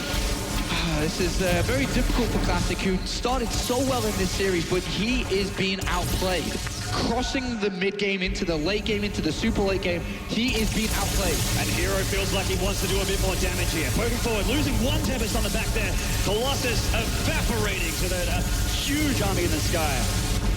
And more continues to happen back at home for Classic. If you were only watching the armies poke each other, you would think this is very, very close. But look at this. It's incredible how much damage Hero has done. He's going to take this 3rd base now. He can move into the natural in the main. And Classic now, if he goes back to defend, obviously Hero moves forward and snipes the Nexus. 1 volley perhaps, and this is gone. Maybe 2. It's going to be close. There's that volley. And that Nexus is going to go down. Big pick off there for Hero. And yes, the army supplies are similar, but Classic can't continue to reinforce it if his bank disappears. Look at this, another warp-in from Hero going towards the 2nd base. And Classic, as much as he's got money, right, he will run out back. Yeah, because he's not getting that important. And he's losing structures to build these important units. This is becoming a disaster for Classic, and a masterclass from Hero of harassment, securing more expansions, keeping his income high, keeping his bank count, and he's been able to support the constant harassment and warping of units because of all of this. He's got more money, he's got more income. Oh wow, no income except for 80 gas, 96, a little bit of gas income there for Classic, and he tries to remake next, no cancel, it is gone.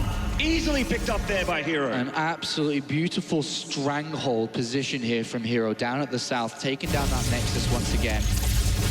And you just have to look and admire. You just have to look and admire.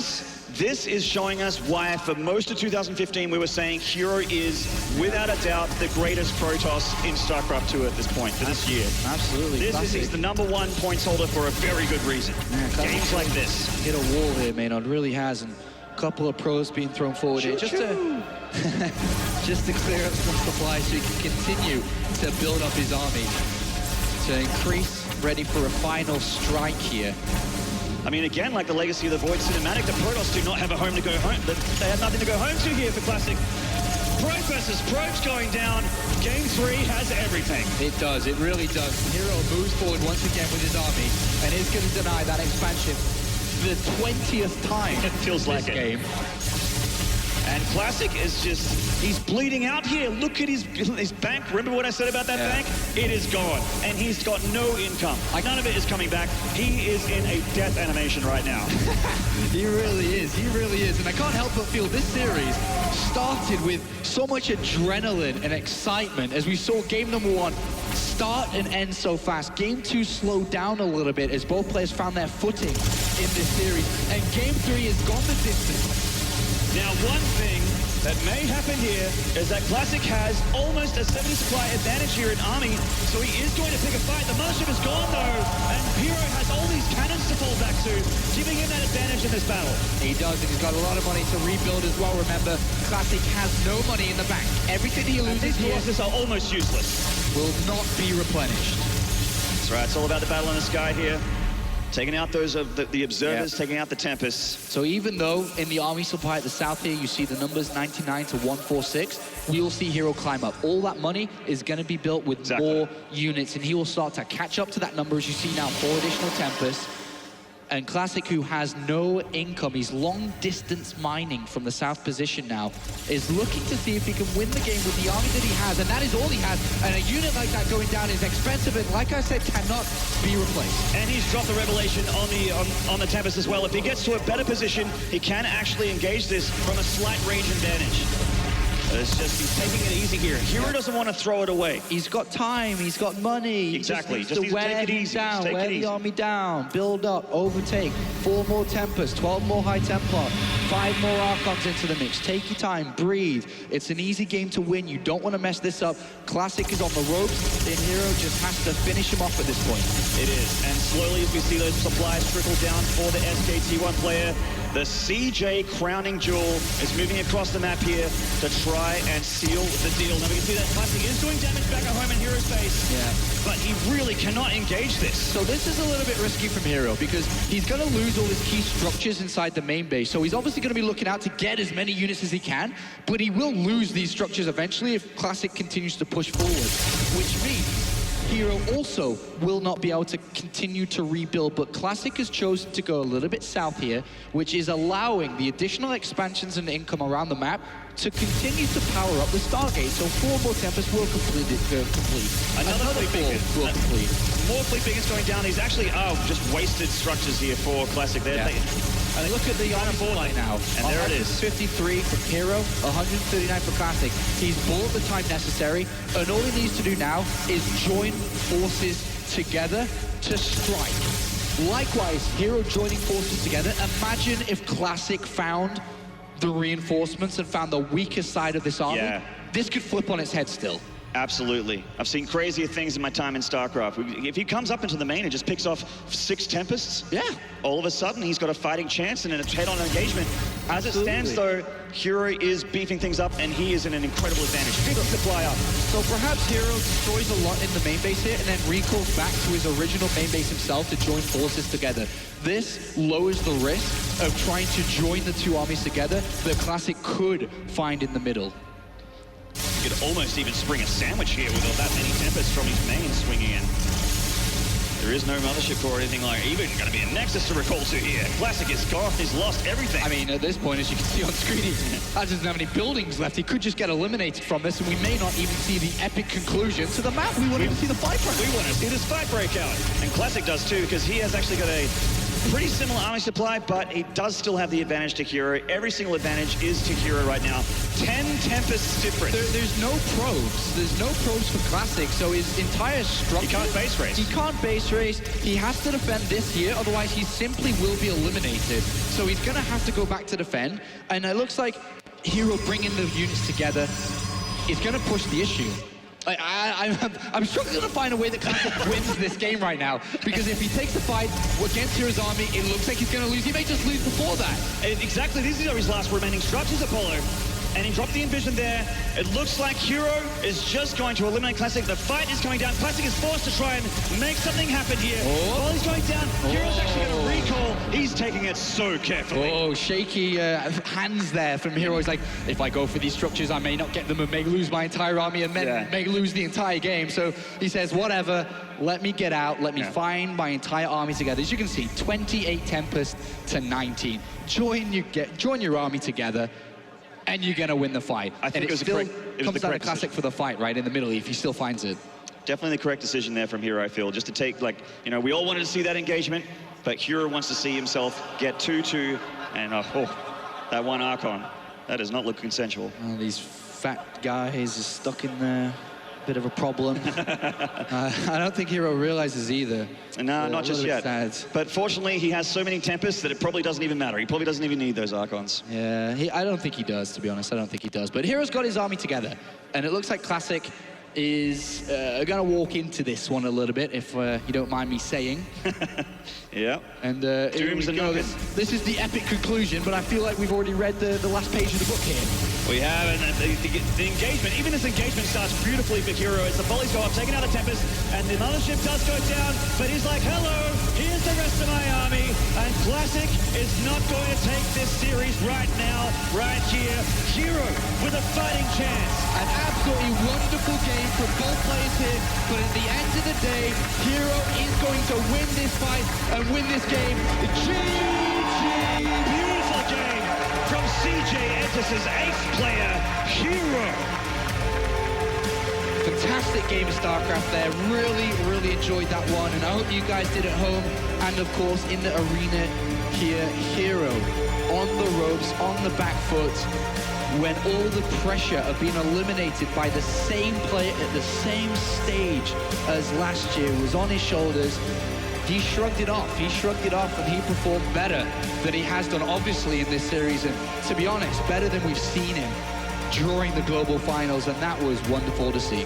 That was actually, we see that the SKT1 coach coming in here, having a bit of a chat, and just trying to calm Classic down.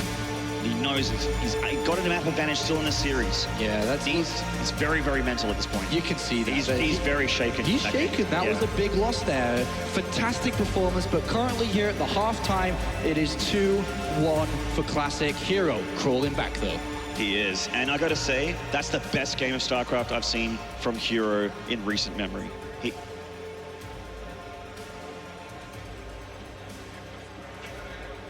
Absolutely insane game 3 after probably the shortest game 1 that you could possibly expect to start this tournament off. I mean, it very clearly looked like Classic was going to crush 3-0, and I was about to be really embarrassed because I called Hero to win the whole tournament. But that last game, I feel like that's the sort of loss that can put Hero back on the map. That is so exhausting to lose for 45 minutes in a row. And we saw him in there with his coach, right? And it didn't look good. He looked very upset by it. And, you know, especially when you look at that game and the fact that there was a pylon, like, in his base for the whole game. And because probes were attacking the building and said, we may as well build stuff. I mean, it's actually, what I love about that game so much is that at one point Classic literally had like a 40 supply army advantage, and in PvP that's usually lights out, but Hero was able to fight back with elimination behind him. That's it. If he loses that game, he's absolutely out. He was able to fight back, and it was through his army control and his just kind of a map presence. I mean, that pylon was huge, but at the end of the day, if you don't win the big fight in a PvP, you're not going to win the game. And he was able to do that multiple times and play it patiently. It was incredible, given that he was on the verge of losing the entire tournament. I mean, this was the key moment as we look at the Windows 10 game DVR. These 4 Hero DTs, normally supposed to kill probes, get the robo, the Templar Archives, the Robo Facility, the Forge right before +3 begins. I mean, you just have to re-tech everything again. Yeah, and you know, that was a huge deal. Like the harassment, Classic just didn't deal with well. He was moving around his army in a ball. Against things like this, you're supposed to get a Dark Shrine so DTs can clean everything up for you, because your opponent can't send observers with his little harassment. So, or at least if like you spring a leak and Harass is doing a good job against you, plug that hole. Like build a couple of cannons, have that Dark Shrine like you talked about. Like sometimes it'll happen to PvP where you're like, oh shoot, I forgot a Dark Shrine.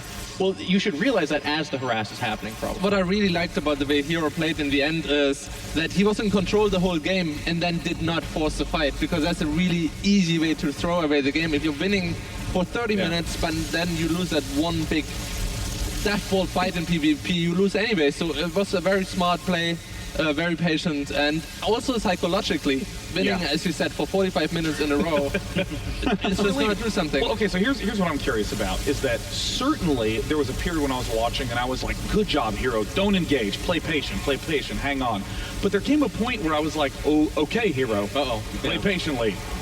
Why are you giving up all your bases? You don't have to do that, just attack, just engage now. You know, do you think that this is Hero's fear? No, I completely disagree. There was absolutely no reason for him to defend those bases, because he still had 2 more bases mining, he had his infrastructure running. Why, if you mess up one little fight, you lose everything that you worked for the past 30 minutes. And Hero had a lot of supply, but actually the army value itself was still pretty close, even though there were a lot of Colossus for Classic in there that didn't matter. The PvP final battles are gigantic. There have been so many times where, like, you have 6 more Colossus, you have 5 more Tempest, but because you engage incorrectly, you get wiped out. Like, it's so swingy, and I really like that Hero did have that patience, because I have to agree, those bases in the grand scheme of things were okay to lose. Yeah, I gotta say though, like Hero was really clever killing off his own Colossi, but not suiciding them. Because you know when you see someone throwing units into you, like probes or stalkers that we normally see, you're like, oh, okay, he's freeing up supply for more air units. He killed off his own Colossi, which was very sneaky, and he kept seeing Classic's Colossi. I think, like, I'm always the one saying, hey, stay in that game, don't attack, wait for him to leave, you know, run him dry. But when he got like 10 more Tempests, he should have just gone. He knew there were 6 Colossi and there was no chance to lose an air war. Yeah. I mean, there was so much to talk about in that game number 3, but games 1 and 2 were pretty gruesome in the opening stages. I mean, obviously game 1 was, I didn't see game 1 because I briefly went to the restroom and got back and it was like, GG! And I was like, oh my God, what happened? And then game number 2, the Oracle killing the Immortal that could have just won the game. That's so painful to see. It was clinical. I mean, it looked like Classic was the guy we were kind of talking about that was going to come in refined, calm, and with purpose. And that's probably part of the reason why we're spending so much time on game 3, because it feels like that's where Hero's emerging. Like the first 2 games, he was getting smothered under Classic's just supreme play, but in game 3, it was Hero that had the better engagement, the better army control, and the better harass, which is a huge part of PvP, by the way. And it was in games 1 and 2, but it was just so Classic doing the better job, I guess. As long as Hero manages to get in the later stages of the game, 4 and 5, I am feeling pretty good about him. But Classic, he can get the build order advantage once again, and Hero looked a little bit shaky in the early game, being afraid of just, you know, it's so easy to lose a PvP in the early game. There's a lot of variance, and Classic looked a little bit more self-confident there. This is going to be a very scary matchup going forward for Hero, because if he can win the next game, of course, he's got to feel like he has a chance. But in PvP, there are so many situations where it's like, I'm doing this thing, and then you're like, oh no, you did that thing. Uh-oh. And that can happen. He's got 2 more games for that to happen in Classic's favor. And I gotta say, I mean, Coda and Iron Fortress are really scary maps because there's so much high-low ground alternation through there. I mean, if you have a much flatter center, as you do on Cactus Valley, you at least have a little bit more comfort there, but it's so easy to just run your army straight up and lose all of everything immediately. You know, I'm just wondering if Classic can hold up his mentality, because he outplayed Hero game 1, he outplayed Hero game 2, he outplayed Hero game 3 and then lost.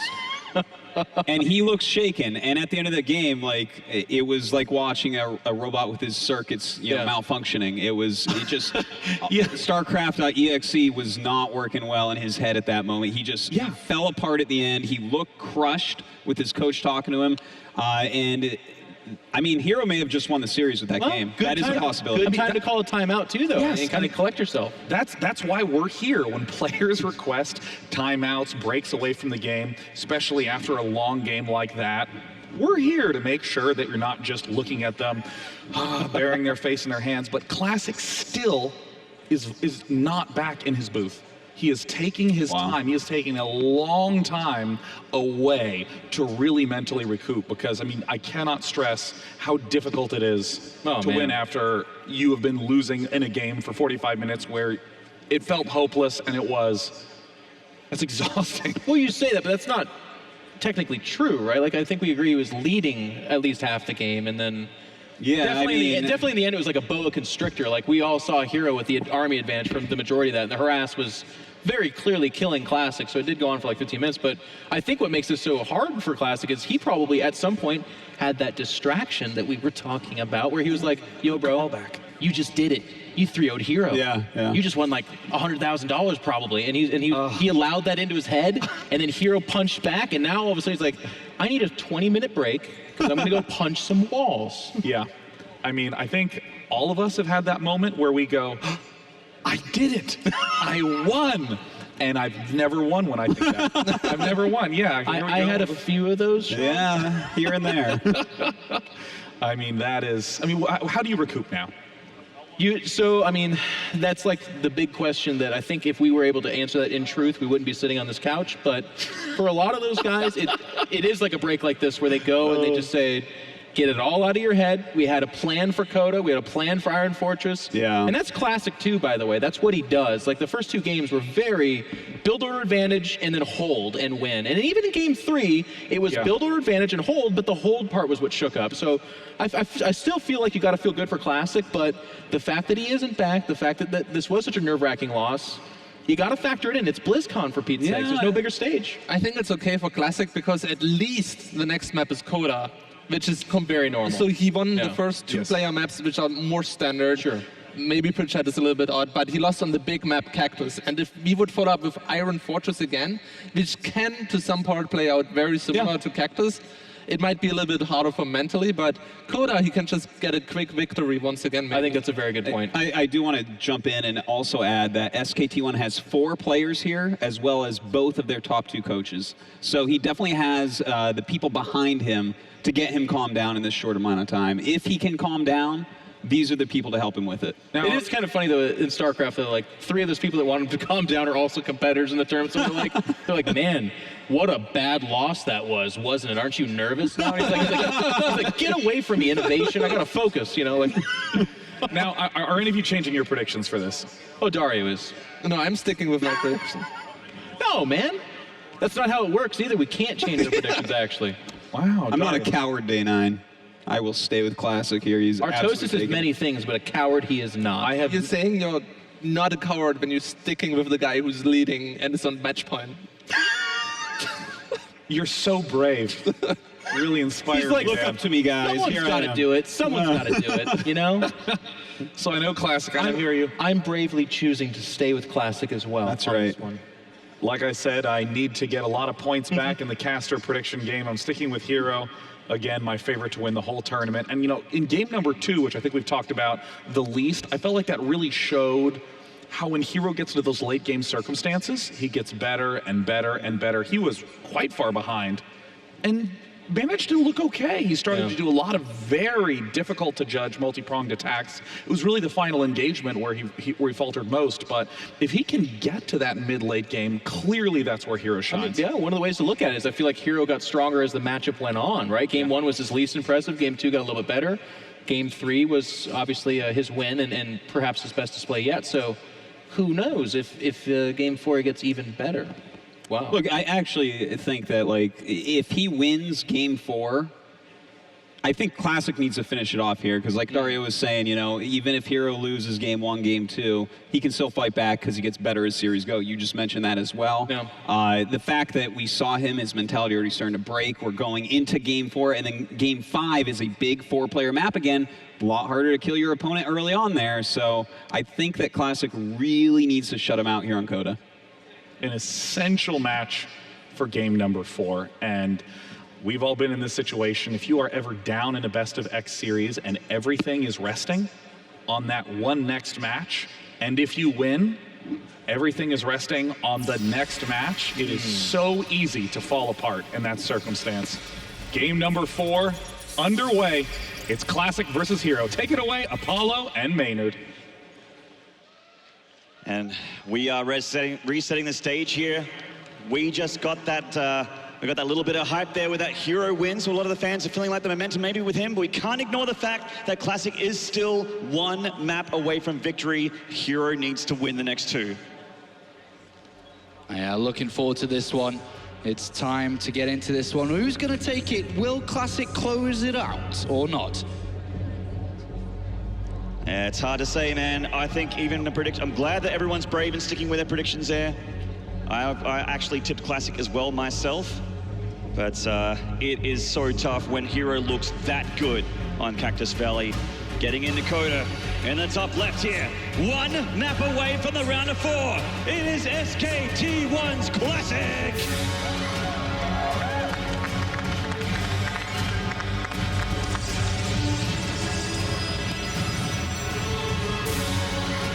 There he is. There he is. We found him. And in the bottom right here, we also found this guy. It is CJ and just Hero!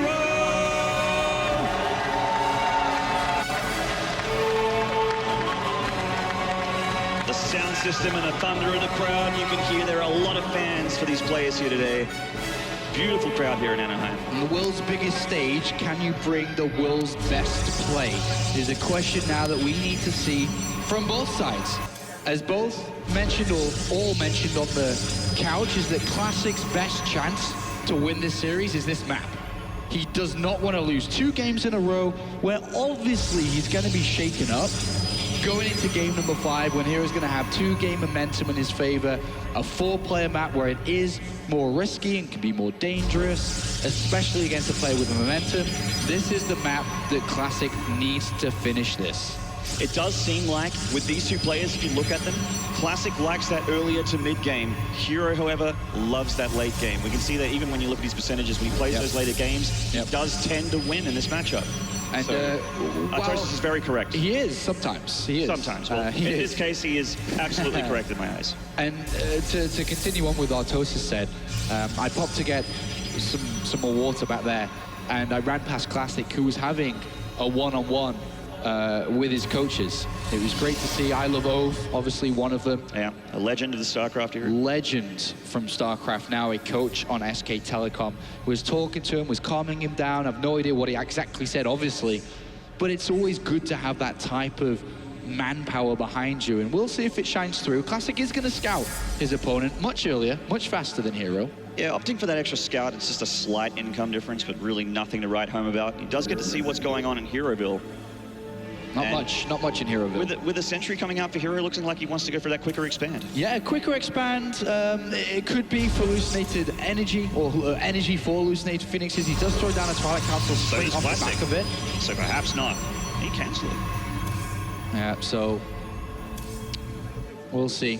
The probe is now left for Classic, but no scouting whatsoever coming out from Hero. He's just going to rely on the energy from the Sentry. But of course, when you get a Sentry this early on, and then a Stalker and Twilight Council and Blink upgrade, you'd imagine, he's not having a Mothership core. So he is slightly vulnerable to aggressive plays, which at the moment, Classic still could go for, depending on how aggressive he lines up with. But that's pretty aggressive. He's chosen a Dark Shrine, indeed. And that is good against a player who has no detection, obviously. So let's see, do we get detection as a Hero? I feel like it looks like Hero wants to drop that Nexus still. And I mean, if he does, it's going to be very, very, very tough for him if that DT comes a knocking, obviously. Yep, indeed. So hitting across the map. Just the one Stalker getting a little bit of map control for Hero. Seeing what's up, getting that vision. Classic.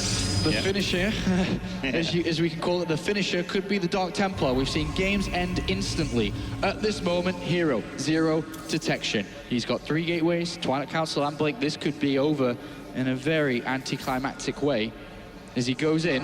And the earlier this sentry, the early energy, and he spots it. The robotics facility is down immediately.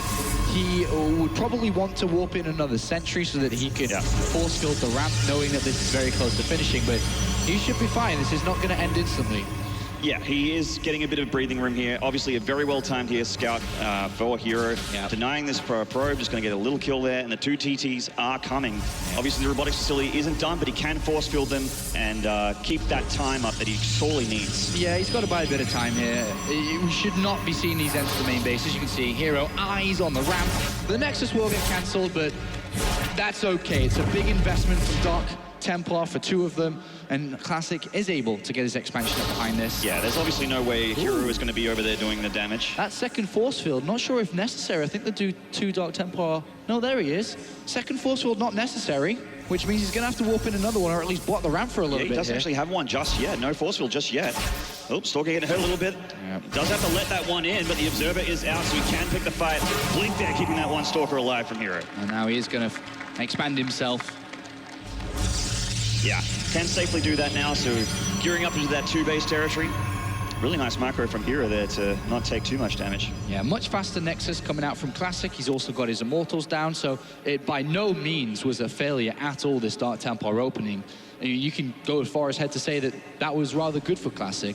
He only lost 1 Dark Templar, he cancelled his opponent's Nexus, he forced in 3 sentries in total, which you don't really want to get at this stage of the game. You'd like to be just on 1, but that's 200 gas used in an area which you don't really want to use at this point, because you should be saving up for tech structures and more expensive other units. So it's okay, it's a good start. So Hero's going to go up for a Forge here and try and get a little bit further ahead, not in tech, but just in upgrades. So he does have quite a few Stalkers, and he's heading across the map. He's keeping that map vision away from Classic and just sort of taking the middle of the map away from him. I think back at home. We have the Warp Prism coming out now for Classic, which he can load a Dark Templar in very easily. And likewise from Hero too, both of them.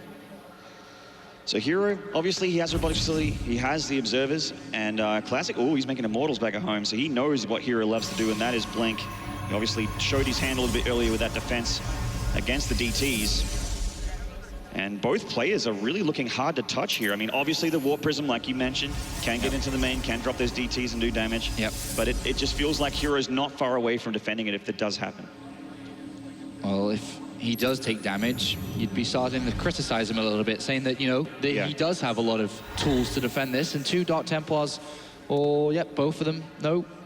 1 walk, 1 drop, but 3 Stalkers. And does he notice the ripple? Is he that good of a StarCraft player? Apparently, yes. Oh, yes. Oh, yes, he is.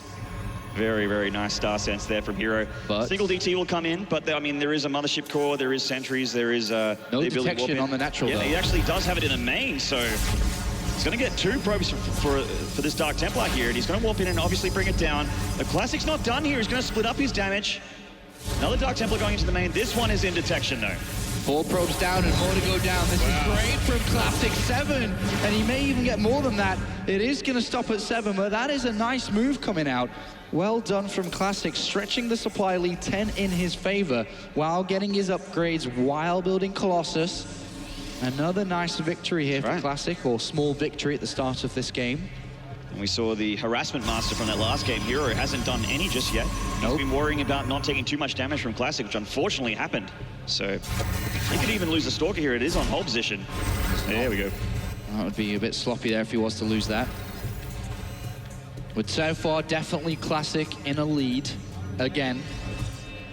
That's right, and with these Immortals, it really is going to be tough for these Stalkers to do insane damage to him. He just brings the Immortals down, the army going up to deal with the Warp Prism drop, a Colossus even in the main, and just the Immortals are tanking it there in the natural. They're getting the job done. Very good defense, very good defense. Great split of units. He stayed calm, he stayed composed, split his unit side in the exact split that you'd want at this stage. Nothing there for Hero. He found a couple of loose probes, but that was nice. And another warp in here from Classic. His Warp Prism has come in, I mean, Hero is obviously aware of it. His Colossus is chasing it down, decides against that warp in. See that he's getting up to the +2 attack upgrade. So the one thing Hero has going for him is he does have the stronger gateway units, but only for a little bit. I mean, Classic is doing a great job with these DTs. Yeah, he's doing a fantastic job. He's going to get a pylon over here, very frustrating. Small wins. Another one coming in. Classic really playing this nicely. Still no cannon here or anything like that. Oh, nice force field there. He does see the ripple. Pick up and get out. Lots of small skirmishes in this game. Nothing too big, but lots of small skirmishes. Most of them have gone in favor of Classic, stretching his army lead, worker lead, speed of the Nexus. No, excuse me, it is a little bit faster here for Hero. So just a couple of the first things I mentioned. Got that DT that was hiding away there, waiting for a probe transfer. Didn't quite go to plan there. And really, it's just chip damage here. And Classic's been doing damage to Hero. Hero hasn't really done damage to Classic as a counter-attack yet. Any kind of attack that he's thrown has been quite handily deflected. I mean, that's also how the beginning of Game 3 kind of looks. So anything could happen here in Game number 4. Absolutely. The upgrade is nice though. +2 attack for Hero, much further ahead than his opponents. That's always a nice advantage to have. That's right, extra gateways going down, and the hallucinated Phoenix here of Hero just keeping Classic's armor in check, keeping him honest, finding out where everything is so he knows he has the breathing room to be able to power forward. He does have quite a nice, healthy supply lead in workers, though. 61 probes to 52. Yeah, he does. He does. But Classic has 2 Immortals in his army, which I do favor. Yeah. It's a great buffer to have. His army is looking very good, actually. And I do like that he has thrown a lot of concentration on powering up his army size while continuing to harass here. Game pause. It looks like another pause from Hero, second one in the series so far. Yeah. Of course, very, very tense moment for both players.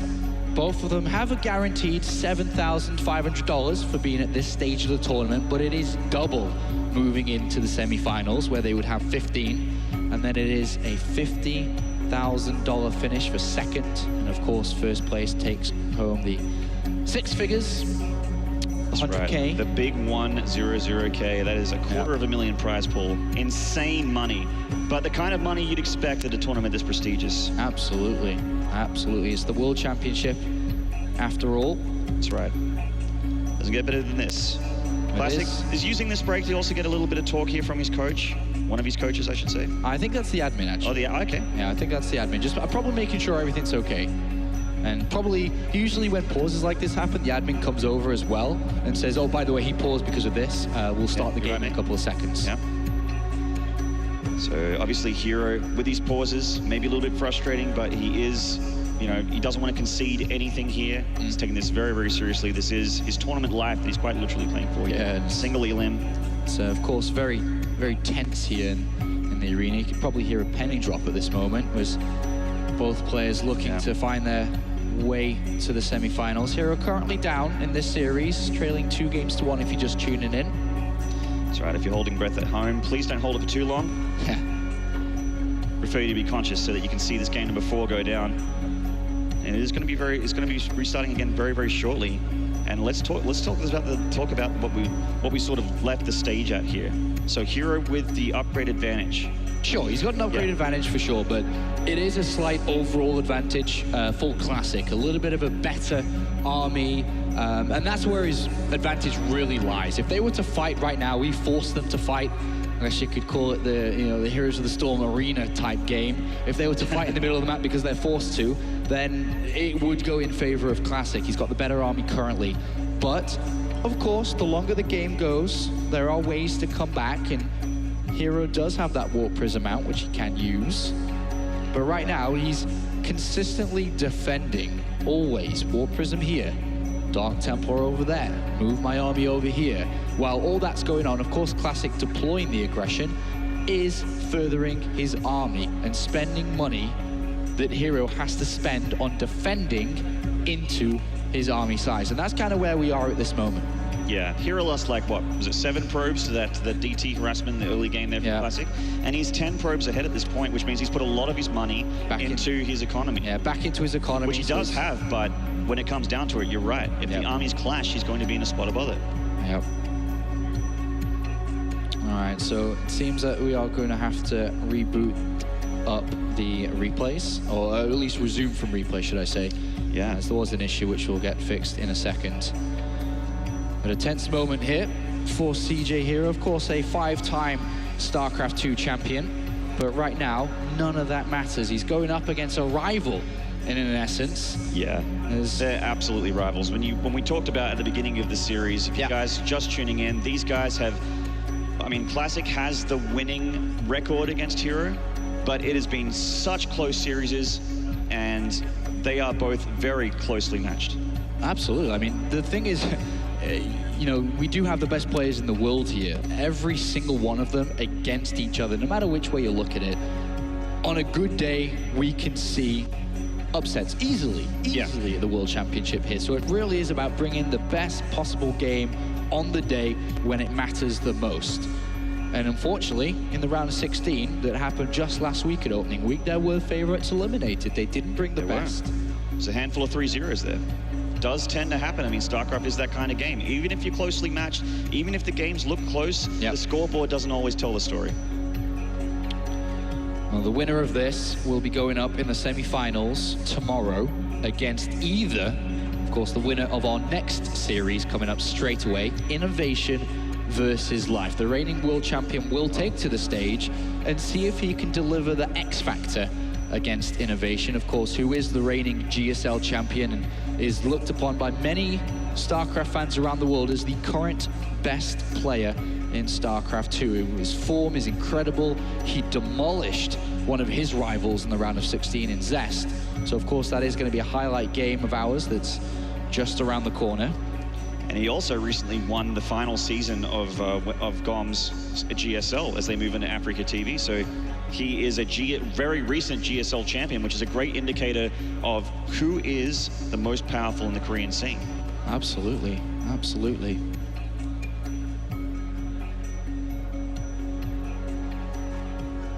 Gonna get into the replays here pretty shortly, guys. Appreciate the ambiance. Yeah, it's the beautiful stage, the beautiful venue. Yeah, it's a nice time to take a bit of a breather, and that's exactly what the players are going to be doing as well at this point. Is, okay, where are we? All right, we're in this game right now. This has been going on. This is what I need to do, and it's a time to refresh. Yeah. It's a time to refresh. It's time to reflect a little bit on what's happened so far. That's right. Not wearing his Blink pin today, not wearing his Star League and Kesper Cup pin. He did wear it at the opening week, but just decided not to wear it today. Hero, of course, a two-time champion of this year in Korean tournaments. Yeah, and Classic he's a tournament winner as well, a Premier Korean tournament winner as well. He's got a handful of those big victories in his back pocket. All right, so from what I've been told is they do need a couple of extra minutes, so thank you for sticking with us. But we are going to head over to the couch with Day 9 and the boys to see their thoughts on how this is unfolding. Hope you're enjoying our new band, Day 9 and the Boys, over here on the sofa. Now, the question I have is that we've talked a lot about preparing for a best of 5. We've talked a lot about the mentality, that's changing throughout a matchup. But what happens when there's some sort of unexpected delay? Oh, yeah. I think that there's this idealization that a lot of people have that everything is perfect when you go to a tournament environment, when in fact, it's the exact opposite. Playing at home, that's when everything is under control. How do you recover in a spot like right now? And that is what's so remarkable about these guys is because they've been on the GSL, the Pro League, those big stages, they've had these technical difficulties and they can overcome them. But for a lot of guys, like in my career, I saw so many players, they're at that mass MLG tournament or whatever, and like someone bumps the back of their chair or their mouse comes disconnected, and that just unravels them. They're like, I can't handle additional factors, and then all of a sudden, the entire match is almost gone, and we've seen people freak out about that. So these guys right now, they have to be the champions that they are, and they have to just block it out. They're like, if we need to take 3 hours, we'll take 3 hours, but I'm going to have the perfect setup. Yeah, and I think that it can actually benefit one player over the other sometimes as well. Like, let's say that your opponent is a little bit ahead of you.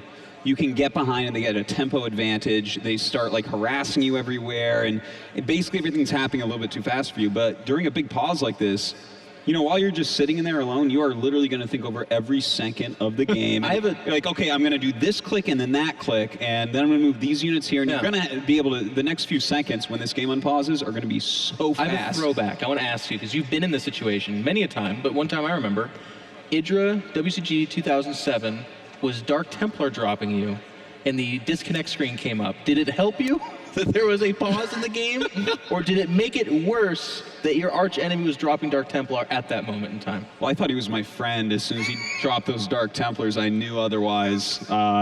No, it didn't have any impact. People DT drop me all the time, so it's like whatever. That's actually the play against Dan. Yeah. Switch to Protoss, Dark Templar drop. That's what he did. You know, I like that comment you make about all the little moves that you're going to check, because we glorify, obviously, build orders. Ooh, what's the next big transition he's going to do? When is he going to stop building stalkers? But there's also, did I check all my geysers? Do I have 4? There's 3 in each of my 4 geysers. Did I build all the pylons that I need to? Wait, have I checked for proxy pylons? Protoss vs. Protoss is probably the most easy to mess up basic list of things, because if you drop one of those, dead. You missed the proxy pylon, you forgot to hallucinated Phoenix Scout, a Dark Shrine. I mean, we saw it in Game 3, that pylon that was literally between his natural and third. He had an observer, he sent a zealot, he saw it, and all of us at home are basic enough to be like, kill the pylon. But he was just so convoluted with everything else that was going on, he never came around to it. So, I mean, he could be thinking about that right now, could be racking his brain. The kind of stressful time, too, is when you like just throw a hallucinated Phoenix through the base and you just see the Dark Shrine, and then the game's paused for like 20 minutes, and you're like, because sometimes you ask that question, like, did he actually see it? But in this case, you're like, yeah, he totally stopped. Yeah, I guess I would. Oh, gosh. I was like, this is the one that you were just talking about earlier, Dan. It's like, look at that pylon. Yeah. Tell me he doesn't see that. You know the thing that probably happened there? He's flying over right now. He probably thought it was his pylon. Yeah, I have had that happen to me before. I have seen, like, I think I saw Huck do this once in a tournament where he just put it in the opponent's base near his other pylons and never saw it. Yeah. It's like, this can happen to even the best pro gamers, and you know, everything's moving so fast. But you're right, if we had a pause there, he'd be thinking like, where are all these zealots coming from? And he'd probably look at it. It has to be somewhere close, because I feel like they're here all the time. He might actually have moments where he tried to warp in units and then was wondering where his reinforcements are coming from, like trying to defend the drops that were actually happening from that pile. Yeah. I've never done that, but that would be an incredible moment in time where you're like, nothing's coming. So at this point in time, like the Dark Templar opening freaked me out, because that is literally the saddest way to lose the final game that eliminates you from a tournament. That hurts. Barely spots it in time. We see, again, a little bit of shakiness, an extra force field that's needed, but at the state the game is in, where that ramp is happening, where they're starting to get a bunch of Colossus and upgrades in a third base. I mean, what are the big trip-ups that can happen? Well, I almost wonder if this is where Classic's having that like freak-out moment again, where he's like, gosh, it was going so well, games 1 and 2, and all of a sudden, Hero's slowing it down again. We're getting to that late game. And even the Dark Templar defense here was really, really strong. Like, look at the double force field behind this. He sees it instantly. None get in. Buys time for himself. And later, by the way, too, I don't know if we have it pictured here, but the Dark Templar get dropped off in both the main and natural, and again are expertly defended. Like, sometimes these kind of openings happen, and then you lose 5, 6, 10 probes as the game goes on, and those 5, 6, 10 can be the difference between winning and losing. Yeah, totally. But I mean, I think this Dark Templar opening did enough, despite the fact that it got canceled. You know, it's not like he wanted to build 3 sentries this early on. Right. He had to cancel, you know, his Nexus there. The Nexus gets up quicker for Classic, but does this throw Classic off? Because you know he's like, can I just maybe get this win by sneaking a DT up? Can I disappoint the fans with this win right now? And that's what I was talking about. There's so many moments in PvP where it's just like, yeah, I was going observerless, blink stalker, a DT shows up, GG, over, 100%. And that's exactly, I think, what Classic was going for. There's a lot of builds where that can happen. Even an Oracle or Phoenix opening, if the Oracle's across the map and doing something and a DT shows up in your main, that can be game-ending damage. But none of that happened. Hero is peering into his like little crystal ball, and he's starting to get into that late game again. I think we shouldn't necessarily count out Classic, because it's like all we want to talk about is how much better Hero played the late game. But Classic was still there too, even ahead at some points. You know, I think the hardest transition late game PvP is the Tempest transition. Yeah. That results in some of the most embarrassing, dumbest moments in PvP I have ever had, where my Tempests are at 70% and then I die. Or I build way too many Tempests and he actually didn't build any and just kills me with Stalkers. Oh, man. So, you have to be so careful. I think 3 sentries, which is the amount that Hero has right now, is just the right amount throughout the game to continue to scout, to continue to check, to make sure you have a Guardian Shield for that big fight, and not to overcommit down one tech path. It's very easy to overmake Colossus or overmake Tempest. I mean, that final transition, I think most Protosses don't have a lot of experience in. It's a super unique matchup where literally there's going to be a point in the game where you kind of like fold your arms and look and go, I have an Immortal still. I need to get rid of him. And then it's like, also these 4 Stalkers are exactly enough to one-shot probes. I'll send them out. You know, like there's no TVT where they're like 7 tanks or 6, I'm going to go with 6. 6 is the right number. Like, you don't really do that, but in PvP, it literally comes down to each individual unit. And we saw that in that game number 3. Like, the 5 or 6 Colossus, you were saying this the whole time we were talking about it. Like, no, they don't have anything to shoot, so they're just dead space. And looking at the units of Hero, I'm actually liking his position because he opened up with a lot of observers to deal with the Dark Templars, and he also has the sentries to make a hallucinated Phoenix. So he has complete vision control of the map, as long as he manages to survive. For example, Classic, on the other hand, has 2 more Immortals we were talking about that can definitely help swing the tide in a battle. So as long as Hero survives for the next 5 minutes, I feel he's in a really good spot. Yeah, and I think at this point in the game, he only has 2 Blink Stalkers, I believe. Yeah. Which is, it's a little unusual to 2 Blink rush. Stalkers is like a Phoenix, right? It's like, well, what does this do? Yeah, well, the funny thing is guys show up to the office, they're like, what is it that you do? I work with my friend to pick off probes twice a game. Kinda.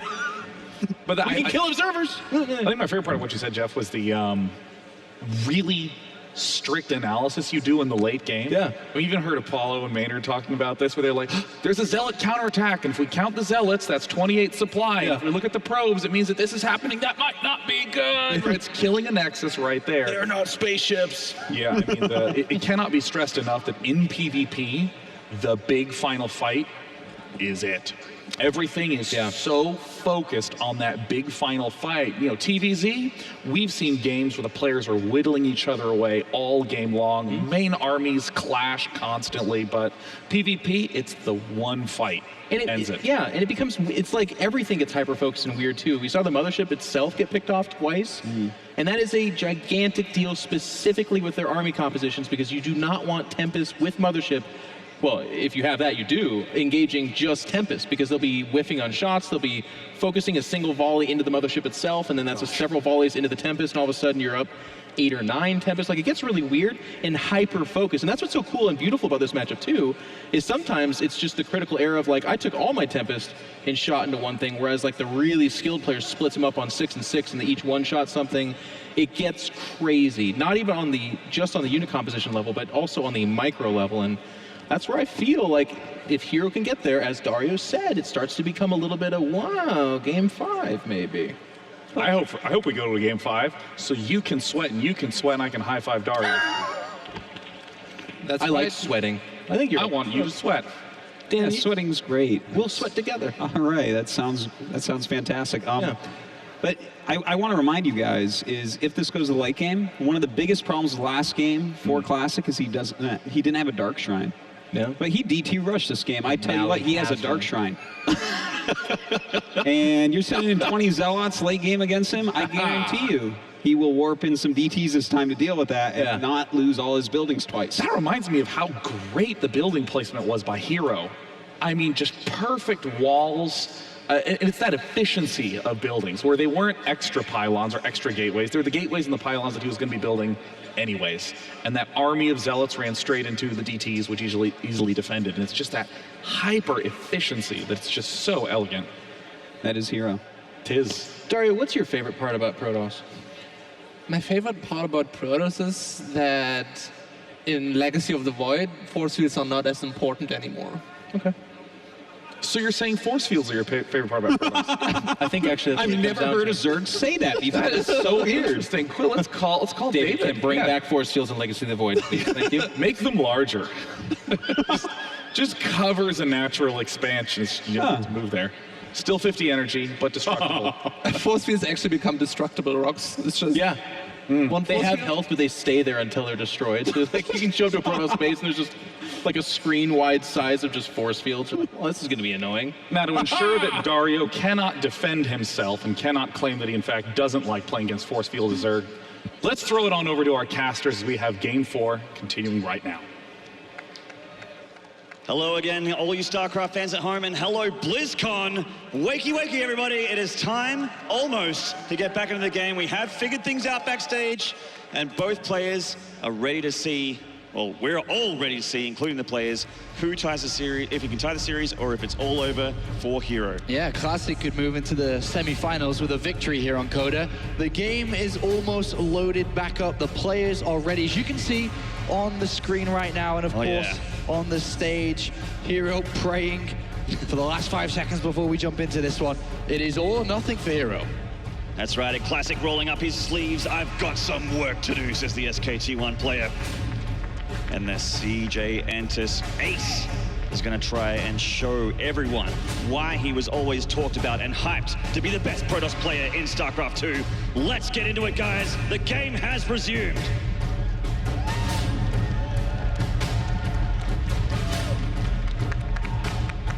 We see Classic moving across through the map here, going for a bit of a roundabout walk here. Trying to avoid the middle map vision that Hero has for himself. Yeah, Hero's got vision on the middle and the right, but he doesn't have anything south here. So if Hero gets surprised by this, this is huge. This is absolutely massive. If Classic moves forward, snipes the Nexus, and gets out, that's what he's looking for. Where's Hero's army? To the natural. Oh, there it is. And Hero, anticipating something like this, does start to move. Classic waiting, though. And Classic has a fair bit of a bigger army as well, and it just got even bigger, almost doubles the army supply of Hero, 107 to the 50, and Hero resupplies there. Is the target, the Nexus at this moment, it could be straight for Hero's army. Oh, there's Hero's dancing a little bit. The sidewalk goes down, there's Colossus there in trouble for these Zealots. They're charging in, and they make it a couple here. He gets one in the back, and Classic is pushing through. Hero has to give it up and pull back into his natural. He's already in terms of these Zealots are tearing his Colossus apart. Is this it already for Hero? He's warping in, and Classic, the army supply for Hero is dwindling. Classic is pushing through, and it is starting to look like this rivalry will continue as Classic is going to continue his streak against the CJ Entis Hero. Gonna take this series 3-1, and he is remaxing his army, taking apart this natural. Hero is just in shock right now. He has lost all of his economy, all of his army. The Nexus is falling apart. He probably can't even imagine what just happened. He was like, all right, we're paused, and I'm going to do all these things. And then all of a sudden, out of nowhere, Classic strikes. And Classic strikes hard, and it is a game-winning move. This is it for Hero. He is trying to fight, but there is just too much from Classic. And this is going to be the end of the CJ Entis players run here for the World Championship at BlizzCon 2015. Classic, top 4 last year, top 4 this year. GG performance, GG indeed. And Classic moves on. A well-deserved victory there for the SKT1 Classic. That team is looking so good. Will one of their players reach it all the way to the end? A magnificent victory from Classic. It really was hard-earned. This was not an easy series, and he comes out on top. As said before, double top 4. Excellent performance from Classic. Well, Classic does it. You guys are cheering loud. And 3-1, of course, a little bit of a slip up in Game 3, but taking down Hero once again. I mean, Classic, do you even see this as a rivalry anymore? You've pretty much denied Hero a dream several times, including last year, right here. 이번에도 이제 3대1로 이기셨는데, 뭐 지금쯤 되면 더 이상 라이벌이라고 생각을 안 하셔도 될 것 같은데 기분이 어떠세요? 제가 하도 이겨서 일단 준우랑 하는 건 자신감이 있었는데 2세트까지 이기고 이제 3대0으로 이길 줄 알았는데 3세트 때쯤 제가 못해가지고 다시 집중해서 4세트에서 무조건 이기자라는 생각으로 했는데 잘 이겨가지고 이제 라이벌보다 제가 좀 더 위이지 않을까 싶어요.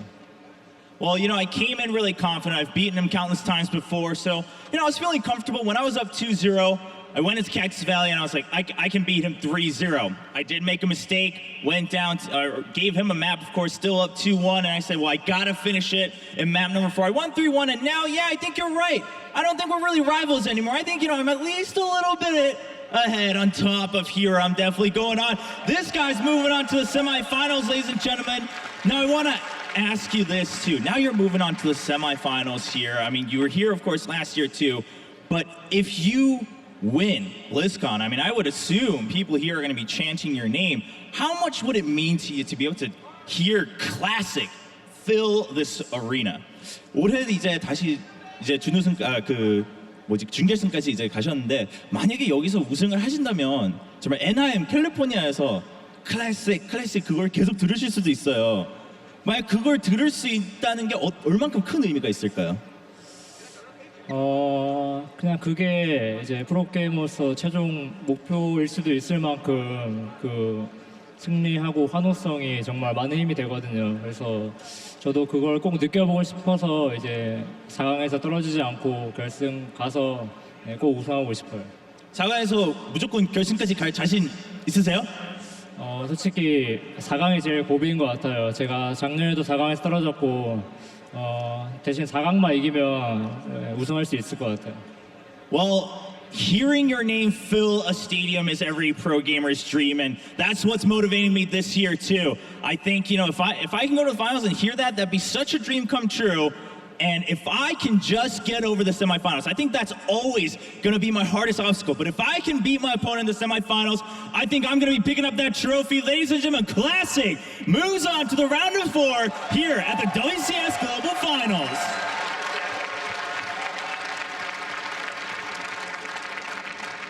What a convincing win.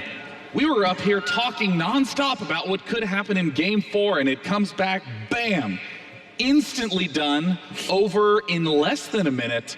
I mean, damn, Jeff, you were right. Classic is that player who I always want to count out. I know about Hero's timings, but I mean, getting 50 supply ahead that quickly is stunning. Look, he is the win toss. 2 top 4s in BlizzCon 2 years in a row here. GSL champion, SSL champion, 1 IM Shenzhen that was completely stacked as well. Always so strong in Pro League for SKT1. The kid just keeps winning. No one's paying attention. And he is a real threat here to take down this tournament. And I just have one question, Jari. Do you want to change your prediction now? Yeah, I think I'm gonna go. I feel like I'm gonna go with Classic. Okay. All right. What about you, Sean? Well, I think Hero could... No, I'm sorry. At the end of the day, I think that really does show how much of an incredible feat it was for Classic to pull off this win. Sure, he's won countless games against Hero, but Hero is the #1 ranked player going into this tournament, and he is out. Coming up next, though, we have 2 of the most important, famous StarCraft players in the history of Heart of the Swarm. It's going to be innovation versus life. We'll be back soon.